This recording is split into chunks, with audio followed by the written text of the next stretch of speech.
Hello everyone. तो last lecture में हमने है ना कंपोनेंट वाइज परफॉर्मा देखा था। वर्किंग कैपिटल का हमारा परफॉर्मा कैसे बनता है। कंपोनेंट वाइज का मतलब क्या होता है, हमने पहले समझा था कि टोटल एक्सपेंस दे दिया होगा, उसके ऊपर से हम निकालते थे जो हमारा था ऑपरेटिंग साइकिल मेथड से। बट उसके बाद हमने सीखा कंपोनेंट वाइज वर्किंग कैपिटल, हर कंपोनेंट में कितना वर्किंग कैपिटल लगेगा वो हमने सीखा था। ठीक है, जैसे कि हमने रॉ मटेरियल, हमारा परफॉर्मा क्या बता था, इसका नाम है परफॉर्मा ऑफ वर्किंग कैपिटल, ये बनाया था। इसमें एक जगह करंट एसेट लिखा था और एक जगह करंट लाइबिलिटीज लिखा था। अब करंट एसेट्स के अंदर हमारे अकाउंट्स के अंदर क्या क्या चीज आती है, inventory, debtor, prepaid expense, cash and bank balance और अदर करंट एसेट। तो उसमें से सबसे पहले इन्वेंट्री। इन्वेंट्री के तीन पार्ट पड़ते थे, रॉ मटेरियल, डब्ल्यूआईपी और फिनिश गुड्स। अब रॉ मटेरियल का हमें वर्किंग कैपिटल रिक्वायरमेंट ढूंढना है, तो कैसे ढूंढेंगे, एनुअली रॉ मटेरियल हमने कितना परचेस किया मल्टीप्लाई बाय रॉ मटेरियल का जो भी हमारा स्टोरेज पीरियड था उससे हमने मल्टीप्लाई कर दिया था। वर्क इन प्रोग्रेस ढूंढना हो, अब जो डब्ल्यू का पोर्शन होता है ना, वो हमें डायरेक्ट कहीं से बाय या सेल नहीं करते हैं। हमारे पास एक होता है cost of production, but cost of production हम फिक्स कॉस्ट के साथ जोड़ते हैं, हमने कल ही देखा था। क्योंकि कॉस्ट ऑफ प्रोडक्शन का दूसरा मीनिंग क्या है, ऐसा गुड्स जिसमें सारा का सारा फिक्स कॉस्ट हमारा अप टू रेडी है। तो कॉस्ट ऑफ गुड्स सोल्ड बोल दो या टोटल कॉस्ट बोल दो, दोनों हमारा फिक्स कॉस्ट के साथ चला जाता है। तो डब्ल्यूआईपी ढूंढने के लिए हम क्या करते हैं, रॉ मटेरियल, लेबर, ओवरहेड, इन तीन चीजों से डब्ल्यूआईपी बनता है। अब जितना रॉ मटेरियल लगा हो डब्ल्यूआईपी के लिए, लेबर के लिए और ओवरहेड के लिए, उसको हम उसके पीरियड के साथ मल्टीप्लाई कर देंगे तो हमें डब्ल्यूआईपी मिल जाएगा। हमने देखा था वहां पे बोला था, एक सम के अंदर बोला था कि रॉ मटेरियल का 80% वर्किंग डब्ल्यूआईपी कंप्लीशन में है। इसका मतलब क्या हमने निकाला था, रॉ मटेरियल का अमाउंट इंटू 80% इंटू डब्ल्यूआईपी का जो स्टोरेज पीरियड था वो, आई थिंक सो 1/52 वीक था कुछ। डन। तो ऐसे हमने डब्ल्यूआईपी पूरा पूरा ढूंढा था, रॉ मटेरियल और फिनिश गुड्स ढूंढा था। उसके बाद डेटर्स की बात की थी।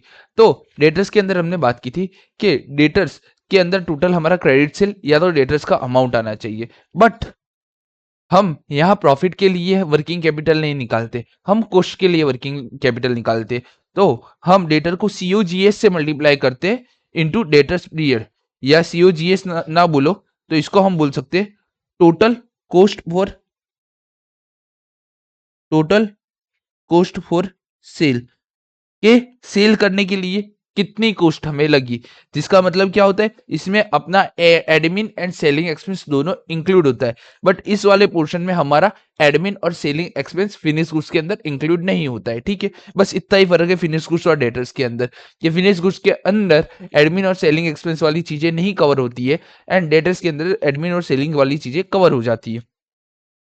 बाद में हमने देखा था prepaid expense, cash and bank balance आपको डायरेक्ट सम के अंदर दे दिया होगा, और अदर करंट एसेट कोई हो तो उसका अगर कोई पीरियड दिया हो तो वो डाल देने का। बाद में हमने देखा था करंट लाइबिलिटी। करंट लाइबिलिटी में मेजर तीन या दो चीजें आई की आपकी, एक हमारा होगा क्रेडिटर्स, एक होगा आउटस्टैंडिंग एक्सपेंसेस, दोनों का टोटल आ जाएगा हमारा। इसलिए हमें मिल जाएगा working capital before safety margin, safety margin से पहले का हमें वर्किंग कैपिटल मिल जाएगा, जिसके अंदर हम सेफ्टी मार्जिन ऐड कर डालेंगे तो हमें हमारा वर्किंग कैपिटल मिल जाएगा। अब एक एक करके हमने 2 से 3 सम लास्ट लेक्चर में गिन लिए थे, अब एक एक करके हम सारे सम गिनना स्टार्ट कर रहे हैं। ठीक है, अब हम हमारा क्वेश्चन नंबर 3 स्टार्ट कर रहे हैं। एक एक करके हम सारे सम आज जितने हो सकेंगे उतने हम गिनेंगे। क्वेश्चन नंबर 3, क्वेश्चन नंबर 3 क्या बोल रहा है, बीटा लिमिटेड है, मैन्युफैक्चरर है, यूज करता है स्टील इंडस्ट्री का। ओके, स्टील इंडस्ट्री में बीटा लिमिटेड की कंपनी है। Following information regarding the company is given for your consideration. नीचे बहुत सारी इंफॉर्मेशन दी है, एक एक करके देखते।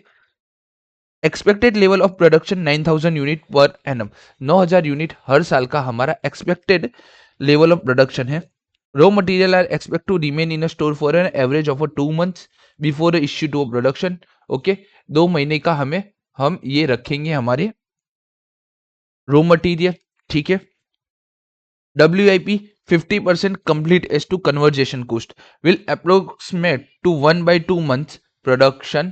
ओके, एक एक करके हर चीज का टर्म हम जब सम करेंगे तब समझेंगे ये क्या बोलना चाहता है, पहले वो मैं बता देता हूँ कि आपका cost of conversation, conversation cost का मतलब होता है लेबर एंड ओवरहेड वाला जो पार्ट है, वो 50% कंप्लीट हो चुका है अभी तक में और 50% पेंडिंग है।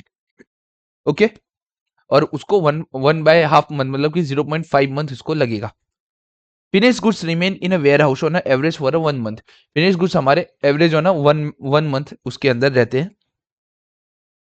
Credit allowed by supplier is 1 month. Credit allowed by supplier मतलब ये हमारे हो गए creditor. 2 month credit is normally allowed to the debtors, तो ये हमारे हो गए डेटर्स वाला पार्ट के डेटर को हम 2 महीने की क्रेडिट देते हैं। मिनिमम कैश बैलेंस हमें दे दिया है। Cash sale are 75% less than credit sale. Okay, अभी तक हमने पहले जितने भी सम देखे उसमें सारा सारा का सारा सेल क्रेडिट सेल हम अज्यूम करते थे, बट यहाँ पे टू बी स्पेसिफिक बोला है कि cash sale are 75% less than credit sale. मतलब मुझे क्रेडिट सेल का पार्ट निकालना होगा, क्योंकि मैं जब क्रेडिट सेल का पार्ट निकाल पाऊंगा तभी मैं अपना डेटर्स का कैलकुलेशन कर पाऊंगा। ठीक है। Safety margin of 20% to cover unforeseen contingency. Unforeseen contingency के लिए सेफ्टी मार्जिन हमने 20% रखा है। The production pattern is assume to be even during the year. Okay ठीक है, ये तो अजम्पशन है, कोई बात नहीं। इसका कोस्ट स्ट्रक्चर दे दिया है। Raw material 80, direct labour 20, overhead including depreciation ₹20 मतलब यहां हम कितना कर डालेंगे ₹60। टोटल कॉस्ट 180 की जगह अब हमारी हो जाएगी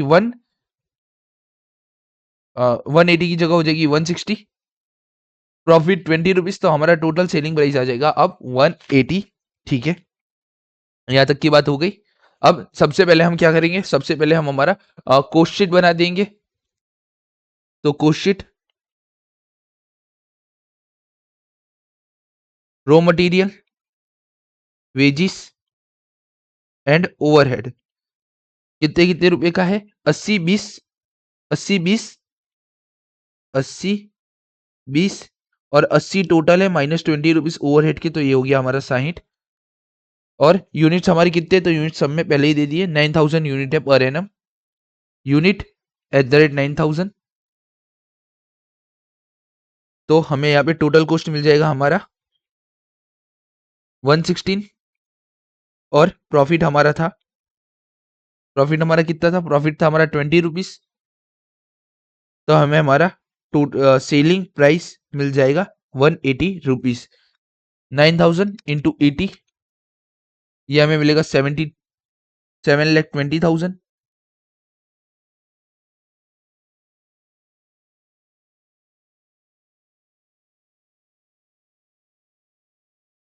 ओके, इंटू 20 ये हमें मिलेगा 1,80,000। इंटू 16 ये हमें मिलेगा 5,40,000। इंटू 160 ये हमारा हो जाएगा 14,40,000। इंटू ₹20 ये हमें मिल जाएगा 1,80,000। और इंटू 180 ये आपको मिल जाएगा 16,20,000। डन। तो ये हमें हमारा सबसे पहले हमने हमारा टोटल कॉस्ट ढूंढ लिया। अब हम पहले है ना क्या ढूंढेंगे पता है, हम सबसे पहले ये वाली लाइन ढूंढ देंगे कि cash sale are 75% less than credit sale. Cash sale हमारा क्रेडिट सेल से 75% लेस चल रहा है। तो क्या बोला उसने, कैश सेल आर, एक जगह हम लिखेंगे कैश सेल, एक जगह लिखेंगे हम क्रेडिट सेल। ठीक है, और क्या बोला है, cash sale are less than 75% off credit sale. Done, समझ गए अपने इतना।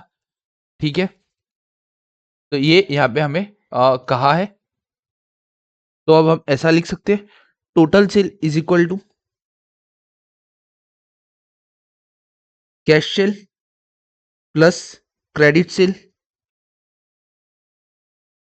डन। टोटल सेल हमारा कितना है, तो 9000 यूनिट्स थे, into into selling price per unit ₹200। Okay, हमारा जो सेलिंग प्राइस हमने ढूंढा है ना वो आफ्टर डेप्रिसिएशन है, वो only for calculation for working capital होता है। वो हमारा अकाउंटिंग का जो प्रॉफिट होता है उससे उसका कोई मैटर नहीं होता है। जब भी हम टोटल सेल लेंगे तो अकाउंटिंग प्रॉफिट के हिसाब से लेंगे। तो यहाँ 9000 unit is equal to 200। Cash sale की जगह हम लिख सकते हैं credit sale -75%। Plus credit sale, done.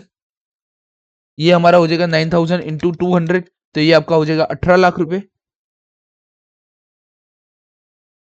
1 2 3 4 5, और ये हमारा हो जाएगा टू क्रेडिट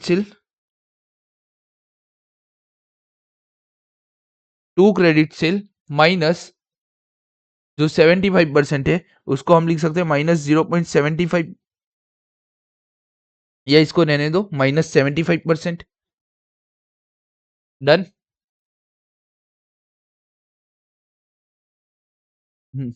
कैश सेल के लिए क्या बोला था यहाँ पे? कैश सेल के लिए बोला था cash sale are 75% less than credit sale. तो cash sale credit sale minus 75% credit sale, इसका मतलब क्या हुआ? Credit sale -75%। अगर मेरा क्रेडिट सेल 1 है, अगर मैं उसको -75% करूंगा तो मुझे मेरा कैश सेल मिल जाएगा। तो मैं यहाँ पे लिखूंगा 75% क्रेडिट सेल, तो मेरा कैश सेल कितना हो जाएगा? Cash sale is equal to 1 minus 0.75, तो ये मेरा हो जाएगा 0.25 क्रेडिट सेल, डन। तो यहां मेरा आ जाएगा 0.25 credit sale plus 1 credit sale, ये हमारा हो जाएगा 1.25 क्रेडिट सेल। ओके, तो credit sale is equal to 18 lakh divide by 1.25, तो मेरा क्रेडिट सेल कितना बन जाएगा?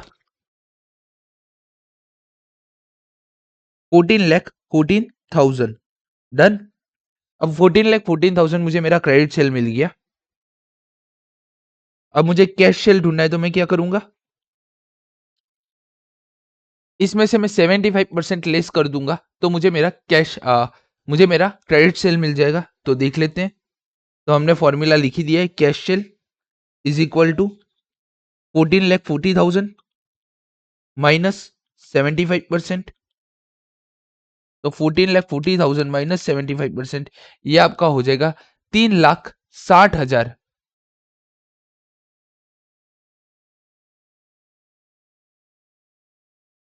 ये आपका हो गया 3,60,000 क्रेडिट सेल, कैश सेल। ये आपका हो गया 3,60,000 कैश सेल। तो हम क्या करेंगे, ये 3,60,000 जो हमारा कैश सेल आया है ना, इसको हम यूनिट में कन्वर्ट कर देते हैं। ये यूनिट में क्यों कन्वर्ट करें, आपको लास्ट में पता चल जाएगा। तो cash sale unit is equal to 3,60,000 का टोटल कैश सेल था, और प्रोडक्ट का प्राइस था 200 रुपीज। तो 3,60,000 डिवाइड बाई 200, तो आपके ये हुए 1800 यूनिट, डन। तो 1800 यूनिट ऐसे हैं जिनका हमने कैश सेल किया है। मतलब कि एक यहाँ पे हम नया कॉलम बनाएंगे, रहने दो, मैं वहीं पे ही समझाऊंगा उसके अंदर, नहीं तो ना आप कंफ्यूज आ जाओगे। ठीक है, अब 1800 यूनिट का मैंने कैश सेल किया है, तो 1800 यूनिट का डेटर मेरे को कलेक्ट करना रहेगा? नहीं रहेगा, ये माइंड में रखना। अब हम स्टार्ट करते हैं हमारा करंट असेट करंट लाइबिलिटी वाला पोर्शन। तो pro forma for current working capital,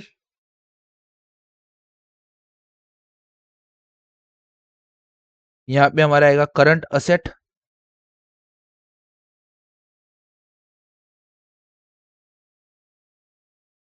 यहाँ पे आ जाएगा हमारा करंट लाइबिलिटीज। एक एक करके अब हर चीज को हम डिकोड करते हैं। तो ये वाला तो हो ही गया। Raw material are expected to remain in a store on average 2 month. Okay, raw material हम 2 मंथ के लिए रखेंगे। तो यहाँ पे सबसे पहले रॉ मटेरियल का टोटल अमाउंट कितना है? तो रॉ मटेरियल का टोटल अमाउंट है 7,20,000, जिसको हम 2 मंथ्स के लिए रखेंगे। तो 2 डिवाइड बाई 12, तो 7,20,000 इंटू 2 डिवाइड बाई 12, तो ये हमारा अमाउंट हो गया 1,20,000 रुपये। ओके, बाद में WIP रॉ मटेरियल हो गया। उसके बाद हमारे पास WIP की बातें की है। तो WIP के अंदर 3 चीजें, raw material, inventory and raw material, labour and overhead की बातें की है। ठीक है। अपना प्रैक्टिकल का अपना कॉन्सेप्ट का बुक निकाल के यहाँ पे नीचे की साइड लिखना, conversion cost means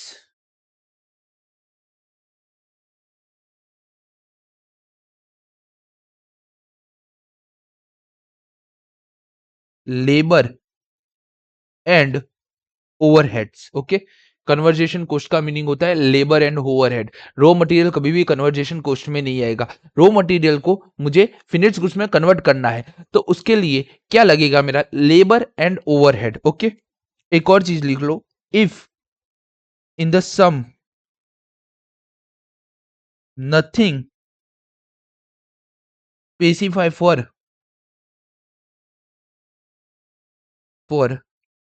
WIP, then take 50% as a completion।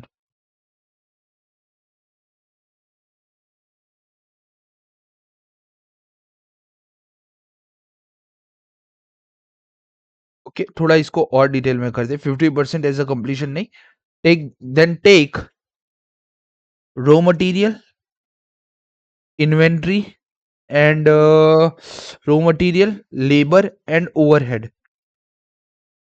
Okay, ये तीन चीज आती है। तो अगर सम के अंदर कुछ भी नहीं स्पेसिफाई बोला है, तो हम मानेंगे कि रॉ मटेरियल का हमने 100% यूज कर लिया है WIP के अंदर, लेबर का हमने 50% यूज किया है और ओवरहेड का 50% यूज किया है। अब ये अजम्पशन का बीच बताता हूँ कि आपने कोई भी प्रोडक्ट बनाने के लिए रखा, तो आप सबसे पहले क्या करोगे, रॉ मटेरियल पूरा का पूरा डाल दोगे। ठीक है, अगर आप एक चेयर बना रहे हो, तो चेयर बनाने के लिए सबसे पहले प्लास्टिक को पिघलाना पड़ता है, तो आपने जो भी प्लास्टिक लिया होगा, आप क्या करोगे, पूरा का पूरा डाल दोगे मशीन के अंदर, जिससे वो पिघलने का प्रोसेस स्टार्ट हो जाएगा। तो रॉ मटेरियल हम अजम्पशन लेते हैं कि 100% के ऊपर है। अब लेबर और ओवरहेड का 50% कैसे लिया, समझो। प्रोडक्शन स्टार्ट होता है 0% से, और प्रोडक्शन कंप्लीट कहां पे हो जाएगा, जब वो 100% हो जाएगा। अब मुझे ना ही पता है 0% है ना ही 100% है, तो मैं क्या करूंगा, 0 + 100 डिवाइड बाई 2, तो मैंने एवरेज बना के 50% ले लिया, तो ऐसे ये आया है 50%। डन। तो ये सब में जो बोला है ना 50%, उन लोगों ने इस हिसाब से निकाला है। अगर ये सब में नहीं बोला होता ना, तो अभी हम ऐसे ही लेते। यहाँ इन लोगों ने कन्वर्जेशन कोस्ट को स्पेसिफाई बोला है। अगर ये पूरी लाइन नहीं होती, तो अभी हम क्या करते, हम लेबर लेते 50%, ओवरहेड लेते 15%, और रॉ मटेरियल लेंगे 100%। और अभी भी हम क्या कर रहे हैं, ये लाइन है, अभी भी हम वही काम करेंगे। तो ठीक है, ले लेते। रॉ मटेरियल हमारा कितने रुपए का लगा है, वो देख लेते हैं सबसे पहले। तो रॉ मटेरियल लगा है 7,20,000 रुपए का इन टोटल में। लेबर हमारा कितना लगा इन टोटल में, तो लेबर हमारा टोटल लगा है, वेजिस हमने दिया है 1,80,000 का। देन हमारा ओवरहेड लगा है 5,40,000 का।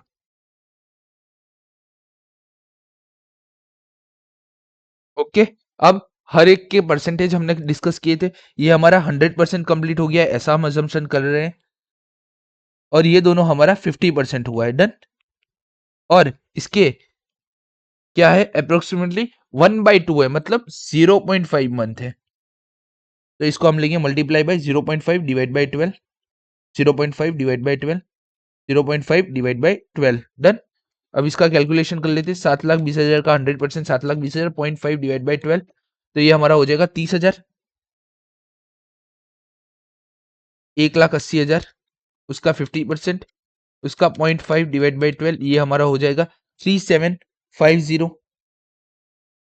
5,40,000 उसका 50% इंटू 0.5 डिवाइड बाई 12, तो ये हमारा हो जाएगा 11,250। और 11,250, 3,750 प्लस 30,000, ये हमारा टोटल हो गया 45,000, जो बाहर चला जाएगा 45,000। तो हमारा रॉ मटेरियल का और वर्किंग कैपिटल दोनों का काम यहाँ पे हमने खत्म कर लिया है।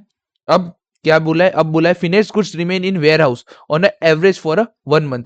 जो भी हमारा फिनिश्ड गुड्स है, वो वेयर हाउस में 1 महीने के लिए रहेगा। तो फिनिश्ड गुड्स का हमने टोटल कितना निकाला है, तो फिनिश्ड गुड्स का टोटल हमने निकाला था, टोटल कॉस्ट हमारा आया था 14,40,000, 14,14,000 इनटू, हम कितने मंथ के लिए इसको रखेंगे वेयर हाउस में, 1 मंथ के लिए। तो 14,14,000 इंटू 1 डिवाइड बाई 12, तो ये हमारा हो जाएगा 1,20,000 रुपये।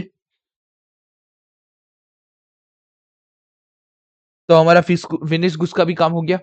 हमारा क्रेडिट अलाउड बाय सप्लायर है 1 मंथ। तो हमारे क्रेडिटर्स मतलब कि हमने जो भी रॉ मटेरियल परचेज किया है उसका जो भी पीरियड है वो है, और कितना था, वो है 1 month. Credit allowed by supplier for 1 month. तो क्रेडिटर्स, रॉ मटेरियल हमने कितने का परचेज किया था, तो रॉ मटेरियल हमने परचेज किया है 7,20,000 का। 7,20,000 इंटू 1/12। तो ये हमारा हो जाएगा 7,20,000 इंटू 1/12। ये हमारा हो जाएगा 60,000 रुपये।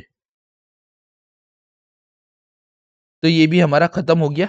और डेटर्स को 10 मिनट के लिए खड़े रखो, उसके अलावा की चीजें हम कर डालते। मिनिमम कैश बैलेंस है 6,7,500। तो करंट एसेट में हमारा कैश बैलेंस आ जाएगा 6,7,500। तो ये भी खत्म हो गया। सेफ्टी मार्जिन का कुछ पता नहीं, कोस्ट स्ट्रक्चर का कुछ पता नहीं है। अब यहाँ पे देखो, हर अभी तक जितना भी सम देखा था ना, उसके अंदर लेबर और ओवरहेड के बारे में कुछ ना कुछ दिया था। लेबर और ओवरहेड के बारे में कुछ नहीं किया है, तो हम क्या करेंगे, इसको हम इग्नोर मारेंगे फुल टू। ठीक है, अगर उनके बारे में लिखा होता अंदर कहीं कि लैग पेमेंट किया है या अरियर पेमेंट किया है या फिर एडवांस पेमेंट किया है तो हम कुछ करते, बट कुछ नहीं लिखा। इसका मतलब है इनका पेमेंट रेगुलर बेसिस पे हो रहा है। मतलब यहाँ लेबर अपना काम करती है और वहां उनको पेमेंट उनका तुरंत का तुरंत मिल जाता है, ऐसा हम असम्पशन ले लेंगे। ठीक है, तो ये भी खत्म हुआ, क्योंकि कैलकुलेट करने के लिए कुछ नहीं है तो असम्पशन ही लेना पड़ेगा। अब बात करते हैं डेटर्स की। अब डेटर्स इन टोटल है हमारे पास, डेटर्स इन टोटल है हमारे पास, कहाँ गए डेटर्स, हमारे पास डेटर्स के लिए जो हम अमाउंट लेंगे वो होगा हमारा टोटल कॉस्ट। टोटल कॉस्ट है 14,14,000। ओके, अब दो तीन चीजें मैं समझा रहा हूँ, समझना ध्यान से। अब है ना, हमने कैश बेसिस पे 1800 यूनिट निकाले थे, तो ये है टोटल। और यहाँ पे मैं कैश बेसिस पे कैश जितना हमने यूनिट सोल्ड किया था वो मैं निकाल देता हूँ, यूनिट एट द रेट 1800। ठीक है, 1800 के हिसाब से निकलूंगा तो 1800 इंटू 80, ये हमारा हो जाएगा 144,000 इंटू 20, ये हमारा हो जाएगा 36,000। बाद में इंटू 16, ये हमारा हो जाएगा 1,08,000 इंटू 160, ये हमारा हो जाएगा 2,88,000। प्रॉफिट हमारा हो जाएगा इसके अंदर 1800 इंटू 20, तो प्रॉफिट हमारा हो जाएगा 36,000 का। और 180, तो हमारा हो जाएगा 3,24,000 का टोटल सेलिंग प्राइस। अब एक क्वेश्चन मैं करता हूं, मैंने यहाँ पे ढूंढ लिया। अब मैंने ये अमाउंट नहीं कंसीडर किया, उसका रीजन क्या है पता है। पहली बात तो ये जो अमाउंट है 3,60,000, ये 200 रुपए के हिसाब से गिना हुआ है, और हमें गिनना कितने के हिसाब से था, 180 के हिसाब से। तो हमने यहाँ पे 180 के हिसाब से पूरा का पूरा तामझाम किया। अब समझो, ये मेरा टोटल है और ये मेरा कैश बेसिस है। अब मैंने डेटर्स को एक्चुअली में कितना माल उधार दिया होगा, 14,40,000 का माल उधार दिया होगा, या 14,40,000 माइनस 2,88,000 का माल उधार दिया होगा। तो एक्चुअली में मैंने माल उधार दिया होगा 14,40,000 का। Total credit sale, total sale है, और उसमें से मेरा कैश सेल इतना है 2,88,000। तो जो भी मेरा रिमेनिंग पोर्शन होगा वो मेरा होगा क्रेडिट सेल। ठीक है, तो क्रेडिट सेल इसमें ऐसे ढूंढना है हमें, क्रेडिट कोस्ट हमें ऐसे ढूंढना है, सेल नहीं, बट क्रेडिट कोस्ट का जो पार्ट है ना हमें ऐसे ढूंढना है। अब आप कोई लोग क्या करेगा पता है, 14,40,000 माइनस ये 3,60,000, जो टेक्निकली गलत हो जाएगा। टेक्निकली क्यों गलत हो जाएगा, यहाँ पे 20 रुपीज डेप्रिसिएशन का एड है, एंड यहाँ पे नहीं है। जो डेप्रिसिएशन का पोर्शन है वो हमारे ये कैश सेल वाला जो आया है टोटल, उसमें से हमने माइनस नहीं किया हुआ है। ठीक है, तो उसकी वजह से ये हमारा थोड़ा ऊपर नीचे चला जाएगा। आप और क्या कर सकते हो, जैसे कि 1800 यूनिट आए तो यहाँ पे आप डायरेक्ट माइनस कर सकते हो 1800 इंटू 20 रुपीज। तो आपका आंसर सेम ही हो जाएगा, 1800 इंटू 20 माइनस 3,60,000। तो ये यहाँ पे भी आपका आ जाएगा 3,24,000। और जब भी डेटर्स के लिए आप कैलकुलेशन करोगे तो क्या करना, डेटर्स टोटल, टोटल हमारा कॉस्ट था, टोटल कॉस्ट था 14,40,000 डेटर्स के लिए, 14,14,000 माइनस हमारा टोटल कैश सेल से कितना आया 3,24,000, क्योंकि इतना पैसा मुझे अभी ही मिल गया है। अब जिसका पैसा मुझे अभी मिल गया उसको वर्किंग कैपिटल में डालने की जरूरत है नहीं है। और डेटर्स के लिए डेज कितने हैं? डेटर्स के लिए डेज यहाँ पे दिए हैं 2 मंथ्स, तो इंटू 2 डिवाइड बाई 12, तो 14,40,000 माइनस 3,24,000 इंटू 2 डिवाइड बाई 12, तो ये आपका हो जाएगा 1,86,000। एक सेकेंड 3,24,000 नहीं, ये यहां से आपको करना ही नहीं है, कुछ ये वाला नहीं करना है। आपको तो कोस्ट चाहिए, आपको प्रॉफिट वाला नहीं चाहिए, तो आपको यही लेना पड़ेगा 2,88,000, तो माइनस 2,88,000, तो 14,40,000 माइनस 2,88,000 इंटू 2 डिवाइड बाई 12, तो ये आपका आ जाएगा 1,92,000। तो आपका ये टोटल ए आ जाएगा। कुछ और बाकी तो नहीं है, पहले वो देख लो यार, 1 2 3 4 5 6, ओके। सेफ्टी मार्जिन बाकी है, वो तो हम बाद में देख लेंगे, और कोस्ट का स्ट्रक्चर दिया है वो तो हमने पूरा देख ही लिया है। तो टोटल ए होगा 120 प्लस 45,000 प्लस 1,20,000 प्लस 6,7,500 प्लस 1,92,000, ये आपका टोटल आएगा 5,44,500। और करंट लाइबिलिटी में तो एक ही चीज है, तो इसको ही हम बी बना लेते हैं, तो हमारा नेट वर्किंग कैपिटल आ जाएगा। नेट वर्किंग कैपिटल आ जाएगा 5,44,500 माइनस 60,000 48,45,00। और सेफ्टी मार्जिन हमें ऐड करना था, ऐसा करो इसको है ना आगे से अपने बुलाएंगे ग्रोस वर्किंग कैपिटल, नहीं ग्रोस नहीं बुला सकते। ग्रोस वर्किंग कैपिटल का मीनिंग हो जाता है ओनली करंट एसेट, इसको net working capital without safety margin. Safety margin हमारे केस में कितना था 20%, तो 20% सेफ्टी मार्जिन 4,84,500 का 20% होता है हमारा 96,900, तो ये टोटल हमारा हो जाएगा 58,58,14,00। तो ये हमारा आ गया working capital, working capital working capital net working capital after safety margin. Done. तो इसमें कौन सा पॉइंट यूनिक पॉइंट कौन सा था? तो ये वाला पॉइंट हमारा यूनिक था, कैश सेल वाला। क्या किया हमने? सबसे पहले ये हमारा टोटल सेल के हिसाब से पॉइंट दे दिए थे, ठीक है, जिसको हमने सबसे पहले टोटल कोस्ट बेसिस पे हमने लेके आए, मतलब कि कैश बेसिस पे लेके आए 80 20 60, तो ये हमारा 160 20 और 180 हो गया। अब टोटल कोस्ट बेसिस के लाने के बाद भी हमने कुछ पोर्शन कैश सेल किया था। अब जब हमने कोई पोर्शन कैश सेल किया हो तो हमें कैसे उसको मीट करने का, तो उसको मीट करने के लिए हमने बताया था total total cost basis, total cash basis से हमने ढूंढ लिया प्रॉफिट और कोस्ट, बाद में कैश बेसिस से कोस्ट ढूंढ लिया, इन दोनों का हम माइनस कर देंगे तो क्रेडिट का कोस्ट मुझे ऑटोमेटिक मिल जाएगा। ठीक है, हमें ऑलवेज डेटर्स के लिए क्रेडिट चीजें ही चाहिए, रॉ मटेरियल वेजेस ओवरहेड के लिए क्रेडिट मैटर नहीं करता है, लेकिन डेटर्स के लिए ऑलवेज क्रेडिट मैटर करता है। ठीक है, डन। अब इसको एक और तरीके से किया जा सकता था, वो तरीका कौन सा है कि हम कैश के परसेंटेज ढूंढ दे, तो वो कैसे ढूंढेंगे? तो मैं बता दूं, कैश सेल परसेंटेज ये ढूंढने हैं। तो मेरा टोटल कैश सेल कितने का हुआ था? 3,60,000 का, ठीक है, ओके, डिवाइड बाय मेरा टोटल सेल कितना था? मेरा टोटल सेल था 18 लाख रुपीज, हमने ढूंढा था, ये रहा। तो 3,60,000 डिवाइड बाय 18 लाख, तो हमारा कैश सेल का परसेंटेज कितना आ जाता? 3,60,000 डिवाइड बाय 18 लाख, तो ये आपका आ जाता 20%।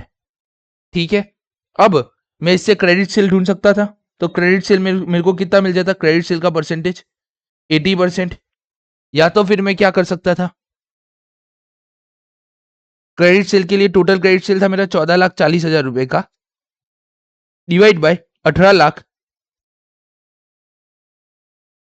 तो 14,40,000 डिवाइड बाय 18 लाख में करूंगा तो मुझे 18% ये भी मिल जाएगा। तो कैसे भी आप ढूंढ सकते हो अपना क्रेडिट सेल का परसेंटेज। तो अब हमें परसेंटेज मिल गए। याद है हमने एक डब्ल्यूआईपी का क्वेश्चन किया था जहां पे बोला था कि डब्ल्यूआईपी 80% है, तो हमने अमाउंट को 80% से मल्टीप्लाई कर दिया था लास्ट में। तो यहाँ पे भी हमें यही करना है। और यहाँ पे मैं एक और तरीका दिखा देता हूँ। 14,14,000 के मेरे टोटल डेटर है, इंटू 80% इंटू 2/12। तो दोनों मेथड से आपका आंसर सेम ही आएगा। ठीक है, तो इसी के ही साथ हमारा क्वेश्चन नंबर 3 यहाँ पे कंप्लीट होता है। एक अच्छा क्वेश्चन था। ठीक है, अब हम स्टार्ट कर रहे हैं हमारा क्वेश्चन नंबर 17। ठीक है, following annual figure related to the manufacturing entity. एक एंटिटी की एनुअल फिगर हमें दे दी है। सेल दे दिया है 1 मंथ क्रेडिट पे 84 लैक्स का। मटेरियल कंजम्पशन दे दिया है 60% ऑफ सेल वॉल्यूम। वेजिस है जो पेड होती है लैक ऑफ 50 डेज, मतलब ये हमारा बनेगा करंट लाइबिलिटी। तो ये हमारा है 12 lakh rupees annually. Okay, cash manufacturing expense है हमारे 3 लाख रुपए के। एडमिन एक्सपेंस है हमारे 2,40,000 के।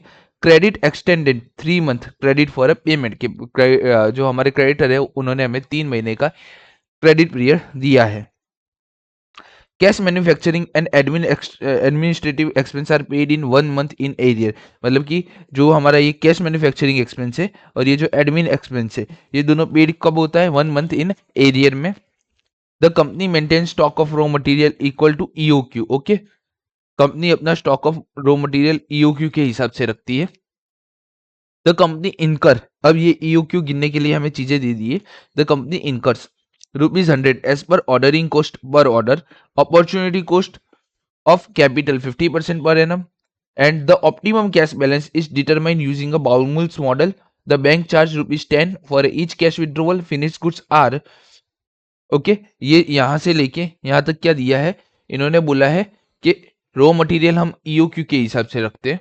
एंड जो हमारा कैश बैलेंस आएगा ना, वो हमने पता है कैश एंड ट्रेजरी मैनेजमेंट में 2AU/S करके एक फॉर्मूला देखा था, उसके हिसाब से हमारा ये होगा। हमारा जो कैश बैलेंस आएगा उसके हिसाब से आएगा। ठीक है, बाद में क्या बोला है, फिनिश गुड्स जो है वो रहते हैं 1 मंथ के लिए हमारे स्टॉक पे। Company maintain bank balance ₹12 lakh on an average. Company अपना बैंक बैलेंस मेंटेन करके रखती है 12 लाख रुपए on an average. Okay, creditors are paid through a net banking and all other expenses are incurred in the cash which is withdrawn from the bank.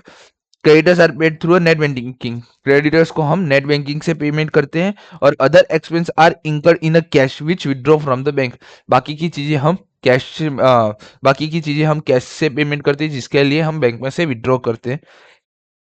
Assumption 20% safety margin. You are required to estimate the amount of working capital need to be invested by the company. हमें working capital ढूंढनी है after 20% safety margin से। एक easy सम है। तो सबसे पहले क्या करेंगे, सबसे पहले हम इसका इनकम स्टेटमेंट बना देंगे। तो क्वेश्चन नंबर 17। हाँ, इनकम स्टेटमेंट का, हाँ इनकम स्टेटमेंट बोलो या कोस्ट शीट बोलो, जो बनाना हो आपको वो आप बना सकते हो। कोस्ट शीट सेल्स दे दिया 84 लैक्स। यहाँ 1 मंथ क्रेडिट का मीनिंग है हम हमारा जो भी सेल डेटर्स को हम जो भी सेल करते हैं ना, वो 1 महीने के क्रेडिट पे। तो इसको ये मत समझना ये 84 लाख 1 मंथ के लिए। ठीक है, ये 84 लाख एनुअली है, यहाँ ऊपर लिखा भी है एनुअल फिगर ये दिया है। ठीक है, तो सेल से हमारा 84 लाख, उसको तो अभी साइड में ही रख दो। हम कोस्ट शीट बना रहे हैं तो सबसे पहले मुझे चाहिए material consumption 60% of sale value है। तो रो मटेरियल 84 लाख का टोटल सेल था, उसका 60% हमारा रो मटेरियल लगता है। तो 84 लाख का 60% हमारा हो जाएगा 84 इंटू 60%, 50,40,000। डन। उसके बाद मटेरियल हो गया। वेजिस के बारे में क्या बोला है, तो wages paid in lag in 15 days. Wages पूरे साल की है 12 लाख रुपए प्लस वेजिस पूरे साल की है 12 लाख रुपए। डन। कैश मैन्युफैक्चरिंग एक्सपेंस है 30 लाख रुपए के। तो कैश मैन्युफैक्चरिंग एक्सपेंस ये है हमारा 3 लाख रुपए। डन। एंड लास्ट में हमें दिए admin expense. Admin expense cost of production में ऐड होते हैं, तो यहाँ पे मैं लिख देता हूँ सीओपी। सीओपी का टोटल होगा 50,40,000 प्लस 12 लाख प्लस 3 लाख, ये हमारा होगा 65,40,000। डन। और उसमें हमारा एडमिन एक्सपेंस ऐड हो जाएगा, और एडमिन एक्सपेंस हमें कितना दिया है, 2,40,000 का। तो 2,40,000 का हमारा एडमिन एक्सपेंस, तो हमें मिल जाएगा कॉस्ट ऑफ सेल, COS, जिसको हम फुल फॉर्म हमारा होगा कॉस्ट ऑफ सेल, वो हो गया 2.4 लाख रुपीस। तो ये हमारा हो गया 67.80 लाख रुपीस। डन। तो सबसे पहले हमारा जो कोस्ट शीट बनाना था वो कोस्ट शीट बना के हमने सम को सॉल्व कर दिया। अब करंट एसेट और current liability pro forma for calculation of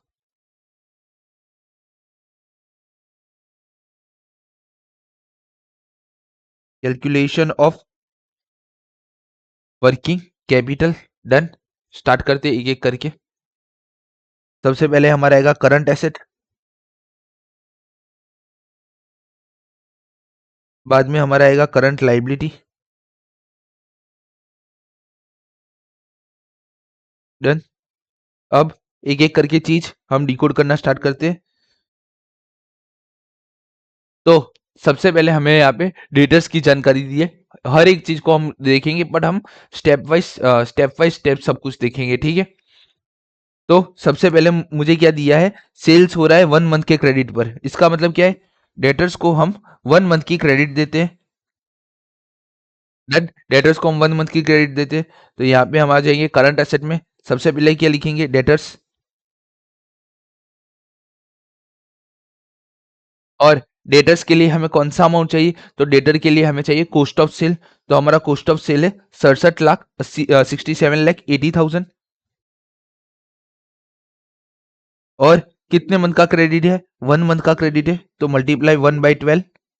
तो 67 डिवाइड बाई 12, तो ये हमारा हो जाएगा 5.65, मतलब कि 5,65,000 रुपये हमारा 5,65,000 के हमारे 5,65,000 के हमारे डेटर्स हो जाएंगे। ये करंट लायबिलिटीज थोड़ा नजदीकी है। डन। उसके बाद मटेरियल कंजम्पशन दिया है ये, और उसके बाद हमें डायरेक्ट दे दिया है वेजिस। ओके, मटेरियल कंजम्पशन के लिए अभी कुछ बोला नहीं है, तो हम उसको अभी कैलकुलेट नहीं करेंगे, जब उसका बात आएगा तब हम करेंगे। अभी क्या बोला है, वेजिस का लेग पेमेंट हो रहा है कितने दिन से, 15 डेज से। ओके, अब 15 डेज से है।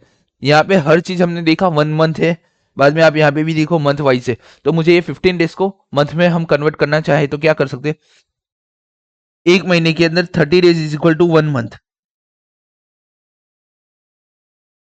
तो 15 days is equal to 0.5 month हो जाएगा हमारा, ठीक है, एक आधा महीना हो जाएगा हमारा। तो हम 15 डेज नहीं लिखेंगे, हम 0.5 मंथ लिखेंगे।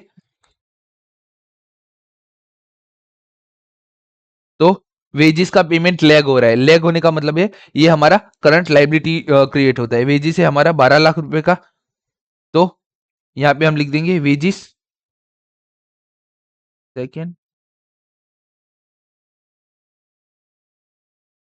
तो हमारा वेजिस हो जाएगा 12 लाख रुपए,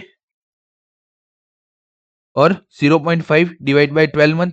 ओके, तो 12 लाख 0.5 डिवाइड बाई 12, ये आपका हो जाएगा 50,000 रुपए, ठीक है। तो ये आपका वेजिस का कैलकुलेशन यहाँ पे हमारा कंप्लीट हो गया है। और एक और चीज, अगर किसी को डेज के हिसाब से गिनना है ना, तो उसको एक अजम्पशन लेना पड़ेगा। क्या अजम्पशन लेना पड़ेगा, 12 lakh into 15 days divide by पूरे साल में 360 डेज होंगे। ये अजम्पशन क्यों ले रहे, अगर आपने 365 डेज ले लिया तो आपका आंसर मिसमैच हो जाएगा एमटीपी या आरटीपी से, या सजेस्टेड आंसर से। गैस मैन्युफैक्चरिंग एक्सपेंस 3 लाख है, उसके लिए अभी कुछ बोला नहीं है। एडमिन एक्सपेंस 2,40,000 है, उसके लिए भी कुछ नहीं बोला है। Creditor extend 3 month credit for payment, तो जो हमारे क्रेडिटर से जो हमें रॉ मटेरियल देते हैं, वो हमें 3 महीने का पीरियड दे रहे हैं। तो हमारे क्रेडिटर्स कितने रुपए के होंगे, हमने क्रेडिटर्स के पास से रॉ मटेरियल खरीदा है 50,40,000 का, और पूरा का पूरा हम अजम्पशन लेंगे कि हमारा क्रेडिट सेल होगा। तो क्रेडिटर्स 50,40,000 के हैं, मल्टीप्लाई बाय कितने मंथ है, तो उसमें है हमारे 3 मंथ्स हमारे पास है, तो multiply by 3 divide by 12, 50,40,000 into 3 divide by 12, तो ये आपका हो जाएगा 12,60,000 रुपये। तो ये क्रेडिटर्स का भी काम खत्म हो गया, यहाँ सेल्स का भी काम खत्म हो गया, वेजेस का काम हमारा खत्म हो चुका है। अब cash and manufacturing expense, cash manufacturing and admin expense are paid in 1 month arrear. Cash manufacturing and admin का हम खर्चा 1 महीने के बाद करते हैं, एरियर मतलब कि 1 महीने का हमारे पास पड़ा रहता है, उसके बाद हम पेमेंट करते हैं। अब एरियर है तो क्या लगेगा हमारा, करंट लाइबिलिटी। किन दोनों चीजों के लिए लगेगा, कैश मैन्युफैक्चरिंग एक्सपेंस और एडमिनिस्ट्रेटिव एक्सपेंस। तो हम लिखेंगे यहाँ पे आउटस्टैंडिंग, आउटस्टैंडिंग ये हमारे क्या है, कैश मैन्युफैक्चरिंग एक्सपेंस, और दूसरा क्या आएगा, आउटस्टैंडिंग एडमिन एक्सपेंस। डन, दोनों की अमाउंट लिख लेंगे, तो 3,00,000, 2,40,000 और 2,40,000, ठीक है। और इन दोनों का पीरियड कितना है, 1 मंथ का है, तो 1 मंथ के बाद पेमेंट करते हैं, तो 1/12, 1/12, 3,00,000 डिवाइड बाई 12, तो ये आपका हो जाएगा 25,000 रुपये, और 2,40,000 डिवाइड बाई 12, ये आपका हो जाएगा 20,000 रुपीज। तो इस लाइन का भी मतलब हमारा खत्म हो गया, मतलब कि हमें अभी तक जितना भी इंफॉर्मेशन मिला एक एक पुट करते गए और गेट द आंसर हमें मिलता जा रहा है। अब आगे आगे स्टार्ट करते हैं। अब क्या बोला है, अब थोड़ा इंपॉर्टेंट चीज आया, अभी तक है ना कोई भी सम में ऐसा नहीं था, ये थोड़ा अलग सम है। इसमें क्या बोला है, रॉ मटेरियल का जो हमारा यहाँ पे अमाउंट आएगा ना, कहाँ पे, यहाँ पे हमारा रॉ मटेरियल का अमाउंट आएगा, वो रॉ मटेरियल का अमाउंट कितना है, वो है ईओक्यू के हिसाब से, मतलब कि हम हमारा रॉ मटेरियल ईओक्यू के हिसाब से रखते हैं। क्या लिखा है फिर से एक बार बताओ, कंपनी मेंटेन करता है stock of raw material equal to economic order quantity, मतलब कि कंपनी अपने पास कितना स्टॉक रखता है, जितना ईओक्यू बताता है उतना ही कंपनी अपने पास स्टॉक रखता है। तो उसका पीरियड नहीं दिया है, लेकिन ईओक्यू ढूंढने के लिए हमें चीजें दे दी है, तो हम यहाँ पे लिख देते हैं working note 1 EOQ economic order quantity, जिसका फॉर्मूला है 2AO अपॉन एस, जहां पे A is equal to annual purchase. तो एन्युअल हमने कितना परचेस किया रॉ मटेरियल का, जो हमें रॉ मटेरियल का जो हमने कोस्टेड बनाया है वहीं से ही पता चल जाएगा। 50,40,000 का हमने एन्युअली परचेस किया है।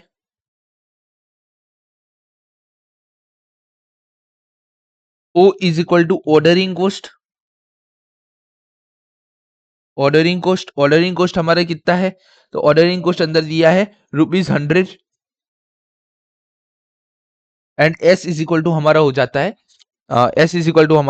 अपॉर्चुनिटी कॉस्ट, जो हमें दिया है सम के अंदर। Opportunity cost is 15% per annum, तो ये हो गया हमारा 50% पर एनम। इसको हम फॉर्मूला में लिख देते हैं, तो E O Q is equal to 2 × 15,40,000 into ₹100 divide by 15%। तो ये 15% को मैं 0.15 भी लिख सकता हूं। डन, तो 2 × 15,40,000 into 100 divide by 0.50 under root, तो ये आपका हो जाएगा 81975, आपका ईओ क्यू आ जाएगा 81975। डन, और यहाँ पे हम रॉ मटेरियल में लिख देंगे रेफर वर्किंग नोट 1, और उसके हिसाब से हमारा आ गया 81975। डन, तो हमारा इसका काम खत्म हो गया यहाँ तक का। अब क्या बोला है, the optimum cash balance is determine using Baumol's model, जहां पे हमारा बैंक चार्ज ₹10 है ईच कैश विड्रॉवल के लिए। तो हमारा जो बाउलमिल का मॉडल था वर्किंग नोट 2, मैं बता देता हूं आपको, ये ईओक्यू का फॉर्मूला आपके कोस्टिंग में आता है, और आपका बाउल मिल का फॉर्मूला मैंने यहीं पे ओपन करके रखा है, ये वाला पेज, 2UP/S। डन, 2UP/S, ये वाला हमने ऑप्टिमम कैश बैलेंस कैसे रखना है वो पढ़ा था। तो यहाँ पे हम आ जाते हैं working note 2, C is equal to 2UP/S, जहां पे U इज इक्वल टू था हमारा एनुअल कैश यूजेज, कि हम एन्युअली कितना कैश हम यूज करते हैं, देख लो एनुअल कैश यूजेज या annual cash requirement. P is equal to